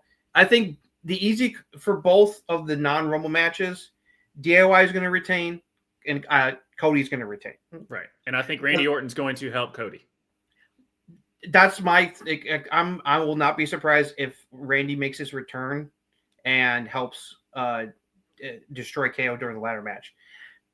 Sammy's also going to be involved. He's going to be torn, but he's going to choose not to help KO win, and that's going to cause KO to turn on him, and it'll probably cost him in the Rumble. Yeah, it'll probably cost him in the Rumble, and then we get KO versus Sammy at WrestleMania for the. You think Randy will also return in the Rumble as well, besides showing up for the title match? I would think the men's are going to be the main event, so he could be in both. I don't know. I'm thinking the men is going to main event. I think the women's Rumble is going to open. Yeah, like last year. So we're going to go with that with the women. All right. It's Charlotte Flair. It's Charlotte Flair. No, I don't. I know people are expecting that, and I don't want Triple H to take that obvious route. Mm-hmm. She doesn't need to win the Chamber to get to Tiffany. I mean, she doesn't need to win the Rumble. Have Charlotte come back, build herself up, have her win the Chamber against a bunch of people, and then face Tiffany at Mania. She doesn't need to win the Rumble. She's already won it before. Let's have someone new. Now, my top 2 picks, well, one of them is kind of in question. I really want to see Io Sky win this. Yeah, because me she's too. really over right now, and her versus Rhea would be a banger WrestleMania match. I know some people floated out Bianca, and I'm still waiting for Rhea Bianca feud proper to happen. Yeah. I don't think they're going to pull the trigger on it this year, but you never know. It's still a possibility. I think the whole Jade and Naomi stuff is still unresolved. Right. So that's why I'm not thinking she's going to win this year either. I'm leaning toward more Io. Now, I was going to pick that Jordynne Grace would be my other top pick and kind of a dark horse pick. But now there's a question of whether she's actually going to be in the Rumble at all because, it's like word is that she is signed. SRS and a lot of other sources have heard this. Apparently, Nick Khan confirmed it in a meeting call that she's signed. That's the word. But Grace tweeted out this week, just the other day, that she's not going to be in Indianapolis. She's going to be in Texas for hosting, I think, her mom's birthday party, is it? And will not be in the Rumble. Yeah, she even took a picture of her plane ticket. Yeah. So. She's going to be in the Rumble. If that's to be believed, it's not going to be. But, I mean, come on. Just sign. How can you not have her not be in the Rumble? I think she's going to enter at number 2. I think either it's legit or it's a smoke screen to try to hide the fact that she's going to show up at the Rumble to surprise people. Yeah. I think Roxanne's going to be in the Rumble. Yes. Lies. Yes. He said on Total Lies. Yeah. Asuka possibly could return. Yeah. I don't know. To quote Buddy, you said on Total nice. Yes, exactly. Yes, I think what's Asuka's status? No word on Asuka, but people are concerned about Asuka, but she's tweeting about feeling unsafe and that she's like being stalked by unhealthy fans lately, which is not good to hear. No. But yeah, no word if she's going to be cleared to return. We already know Charlotte's going to be in it. That's a big return. That was so obvious. I'm not surprised that they were like they wanted to hype it, but they're definitely keeping Becky's going to. I think Becky's finally going to return during the Rumble match because she's still in the Raw commercial and she has not returned yet. So it's like the rumor is that she's still not going to be in it. Like they still are waiting, and I'm like, I don't get it. The same thing with Alexa Bliss, where they're like, oh, there's no more creative plans for her. I'm like, I will be surprised if Becky doesn't return to the Rumble. Right. I just want to hear if Jordynne Grace is in it. She's the other one I would like to see win besides Io, because that would be a hell of a way to debut her, is having her win the Rumble as being a full-time WWE roster member. Mm-hmm. So we shall see. She says she's not going to be there. We'll see if that's true or not. I think Masha might be in it. There's people are hoping that word is she is going to be in Indianapolis. So that would be a nice thing because Jordynne is the Knockouts champion, was in the Rumble last year. I think that would be a nice nod to Slamovich to have her appear in the Rumble as the Knockouts champion. And plus, then you could have something between her and Grace because it's like they've been friends and enemies. So it's like they have just like Jordynne and Naomi had this spot where like, hey, it's good to see you. Yeah. And then do you get Stephanie, Julia, both or none? I don't know if we're going to see too much people from NXT. I don't think. I'd be surprised if Julia and Stephanie show up. I definitely think I think we can pretty much lock in Roxanne and maybe Cora Jade. Roxanne for sure, because what's going on with Bayley. Yeah. It would make perfect sense for her to cost Bayley the winning the Rumble. Yeah. So like another perfect progression of the storyline would be they both end up in the Rumble at the same time and they end up eliminating each other to build what's this whole feud. So I expect Roxanne to show up. I'll be disappointed if the Prodigy is not in it. I need to hear Light It Up and her come skipping out. Okay. Just because we're going to be live and I don't know how my reaction is going to be if AJ Lee actually returns. I don't think it's going to happen. It's a pipe dream. Daddy, it's a smoke screen. Yeah, Daddy, it's a smoke screen. I'm feeling that too, Gif. This has the potential to be the best women's Rumble yet with who we know is going to be in it, right? And the other potentials like Jordynne, Becky, Roxanne, and others.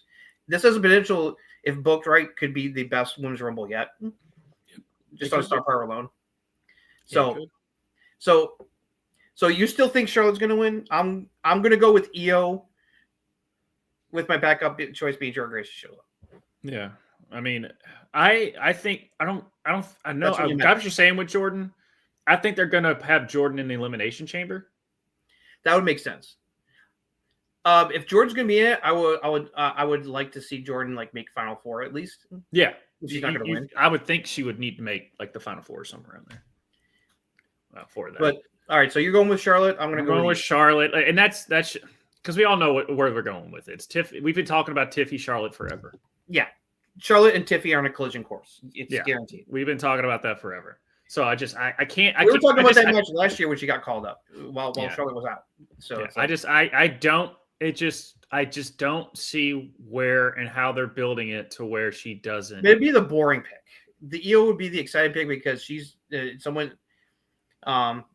It's not like, and I'm fine with Charlotte as a wrestler, but I don't want to see her be the first 2-time Women's Rumble winner because there hasn't been a repeating Rumble winner on the women's side yet. And rather not be Charlotte be the first one. It's the same.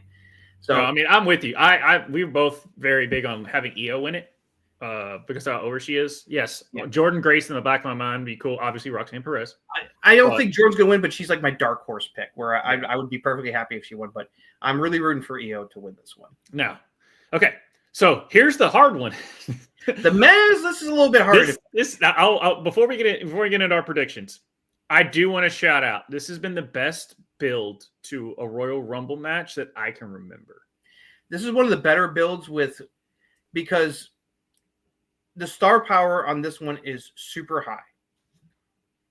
You've got several of the biggest names that WWE's ever had are going to be in this Rumble. Mm-hmm. You also have multiple previous Royal Rumble winners are in this Rumble.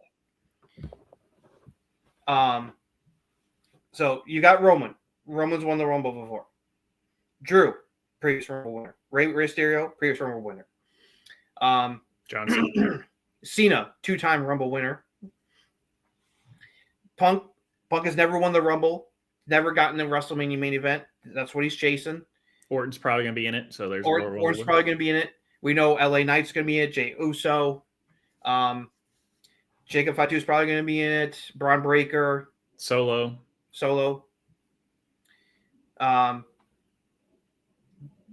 Let me see. Because they already not announced a lot of them. Yeah, they've. This is who is officially announced so far. I got the list here. I don't think Jay's going to win, but he's going to be Final Four.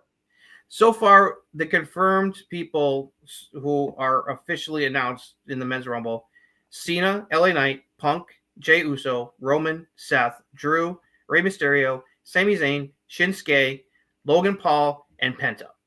Holy fuck. Yeah. Like I said, I think Jay is going to eliminate Roman to make it interesting. I think Drew should. I would rather see Drew eliminate Roman to build. Or Jacob Fatu eliminate Roman would be interesting. That could, but if they want to do them soon, I could see that. But I think Drew and Roman are on a collision course for a singles feud. Yeah. To wrap up his ongoing hatred of Roman in the Bloodline, because he's gone through everyone else in the Bloodline. The only people that he hasn't fucked with yet are Solo and Roman. And he said that he's kind of like wants to leave Roman Solo alone because he was the only one who tried to stand up to Roman and take him out, where everyone else was went back to bending the knee. Yeah. Now there's one other person that we're hoping will show up in the Rumble. He's going to be in Indianapolis this weekend. It's confirmed. Hold on. We got to prepare. Yeah. Okay, I think we can safely say Joe Hendry. Yeah. It's going to be great. That pop is going to be great. The pop is going when Hendry comes out to his music as the TNA heavyweight champion, those fans are going to lose their shit. Yeah. It's going to be massive, and it's a good thing for TNA. It's a good thing for Joe Hendry. He's going to be at a con in Indianapolis. He's not going to be on Jericho's Cruise until the 3rd. So the window is open for him to show up in the Rumble. So it's like, even though he's not going to confirm anything. Right. He said that I'd be open to it. Just like how Jordynne Grace is like, I'm open to working with WWE. I'm open to being in the Rumble without, Yeah. Is AJ Styles still hurt? The latest scuttlebutt is that they're hoping that he will be cleared to be in the Rumble match. Okay. It's not a guarantee. It's a possibility. Okay. No word on Big E having been cleared. Because God, if he was cleared, the perfect spot that blow the roof off the fucking joint would be him coming out and destroying Kofi and Xavier and tossing them out of the Rumble match. Yeah. If you wanted the fans to lose their shit. And the fact, like, the way you can do it. But I don't think that's going to happen because I don't think he's clear. No.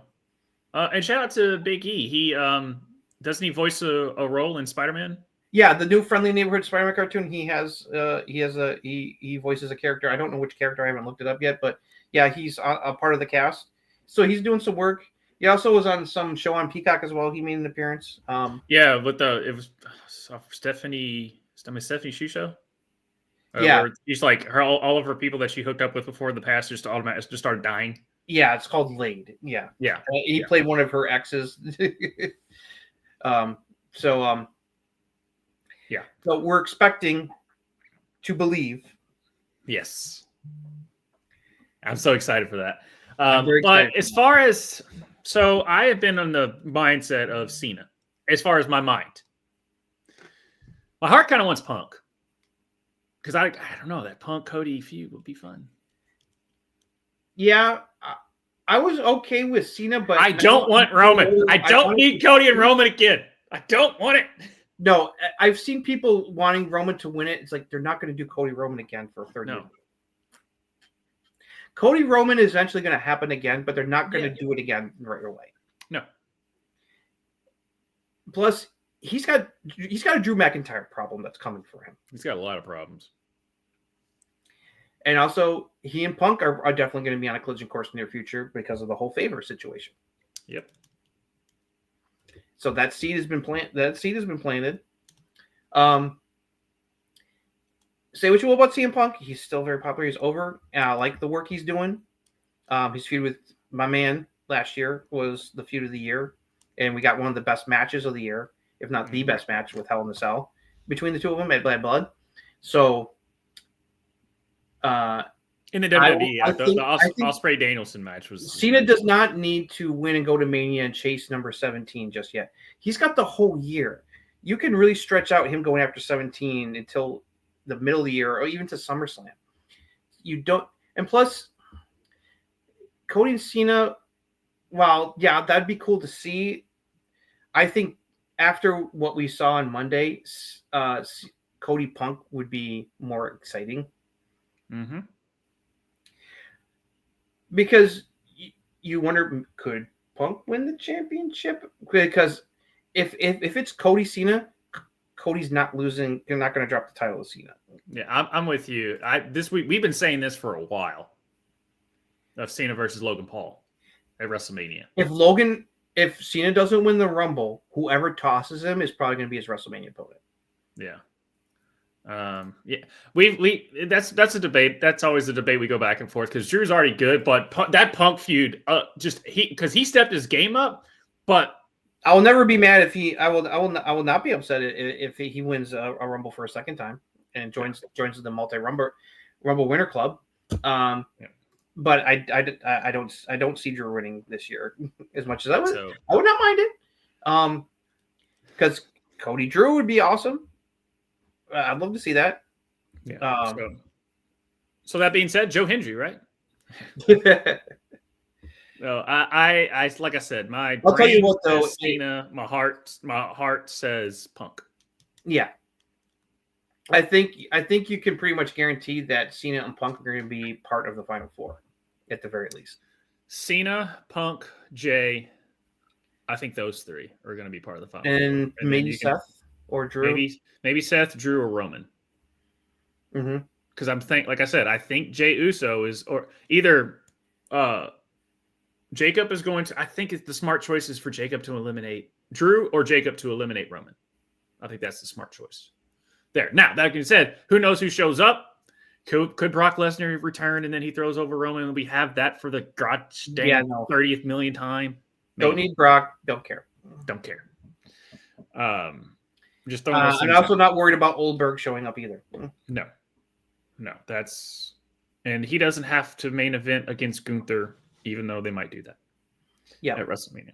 But that's the only match I want. That is the right match for Goldberg. The top two picks feel like it's Cena or Punk. It feels like are the most likely winners. Yeah, it really does.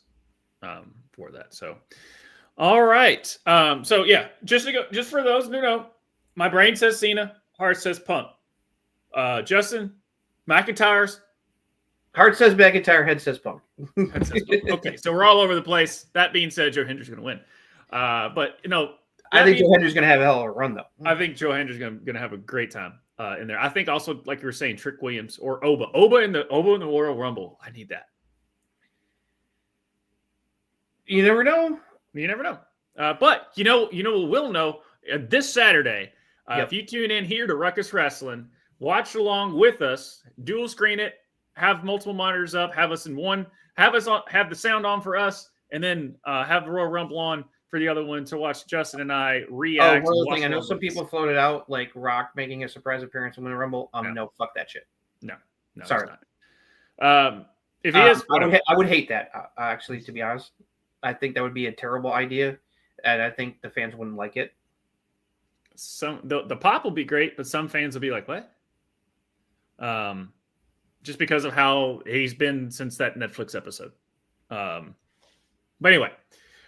So we will be going live. Obviously, we'll probably go live about 10 to 15 minutes before it actually starts to kind of get everyone come in and file in and everything. But please join us for that. The other things we have going on, obviously I have Rep Sports Wrap It Up every Wednesday with myself, Soul, and Tushka, along with the Game Dudes. We finally are on Act 3 of Divinity Original Sin, only 80 hours later, but we're having fun. I have wings, but I still have to climb shit. It's the weirdest thing in a video game. That's weird. Yeah. I've got this gear where it has wings and I literally glide everywhere, but I still have to climb shit. Unless I do an ability. I'm like, you have wings. And the fact that I just can't glide across a bridge. It's like, I'm flying. What's the point? Anyway. And then Thursdays. Now for our bracket bitches, it's going to take a hiatus for at least Monday because there's no brackets to be bitching about. And so we will tune in. We'll probably sit here and say, Tushka, you want Super Bowl again? We don't care with the Kansas City Chiefs. But every Thursday you'll see us. But if anything, we can't wait for this weekend, this Saturday, to watch the Royal Rumble, react, have you all react with us, watch along. Obviously, if you are ahead of us, please hold back on spoilers in the comments section. Yes, we will say that multiple times there. But Justin, any other words before we wrap it up here? No, I'm just excited. It's Rumble time is almost here. It's one of my favorite times of the year. I love the Royal Rumble. But we were watching some classic Rumble matches. They've been posting a lot of them on the regular WWE channel and W Vault YouTube channel. Like today, they just put up the 1990 Rumble, which is one of my personal favorites. The DiBiase had a 45-minute run from number one. It had the famous Hogan Warrior, were the only ones left in the ring showdown, which was the first stepping stone to WrestleMania 6. So it's a fun one. And of course, I always rewatch 92 Rumble. Watch Flair win. Still the best. Still my favorite. Yeah. I've always liked the Rey Mysterio one. I don't know. It just always stuck out. That was very emotional because he was doing it for Eddie. Yep, it was very emotional. The fact that they pulled the trigger on it and just kind of head into it, so that was pretty good. As far as, and then the first one that Cody won, where him and Gunther, that was a really fun one. 2023, that was pretty one. 2020 is also one of my favorites, not just because Drew won, because that was a well booked Rumble. Brock's insane run and leading to Drew eliminating him from the match. And then Edge's return. And he also had a great Final Four for that 2020 Rumble. It was Drew, Roman, Edge, and Randy. Mm-hmm. Drew, ironically, tossed Roman last to win the Rumble and go into WrestleMania. So that was the one where he one of my favorites. Especially when Drew he eliminated Brock. Just go back and watch the pop when he claymores Brock out of the match. Yeah. Fans lose their fucking shit. Yeah. And the other one that stuck out, it wasn't like that match wasn't that great, but when Cena came back in number 30. Coming back from a torn pec in 3 months, which is how the fuck did he do that? We're not going to say in fact of us getting sued, so we're just going to say how and leave you all up to the imagination on how that happened. Because that normally takes at least 6 months for that to heal. And somehow modern medicine, guys. Modern medicine and never give up. It makes you wonder if Cena really is superhuman. Hustle, loyalty, respect. No, but that's what's great about that though is that the fans pop like crazy that he's back, but then they go back to booing him because they're like, "Oh, wait a minute, Cena, we still don't like him right now." Yeah, and then just Triple H's reaction of like, "What the?" Triple H is like, "What the fuck is he doing here?" Reaction when he comes out at number 30. Yeah. So that always stuck out. Like I said, the match itself. That's a very memorable Rumble moment. But it's a very memorable Rumble. Yeah. All right. Well, that does it for us. Thank you all so much. Give everyone else in the comments section. Thank you all so much for always helping out because you're part of the show as much as us two talking heads are. Like, subscribe, comment down below on what your favorite Royal Rumble. There it is. Words. Royal Rumble match was ever been. And also, what was your favorite WWE wrestling video game? Not just WWE, because WCW put out some bangers back in the day. And also, join our Discord. Links down below. Well, we love to have you over there talking literally everything, much less wrestling. We pretty much comment on there daily to keep you all up track of what's going on in the wrestling world. And also what your opinion is on what's going on. And just to live comment of what your reactions to the shows that it goes on. So can't wait for this Saturday. We got to hear, we're doing Royal Rumble Eve is what we're calling this show. And we will see you all on Saturday. Peace.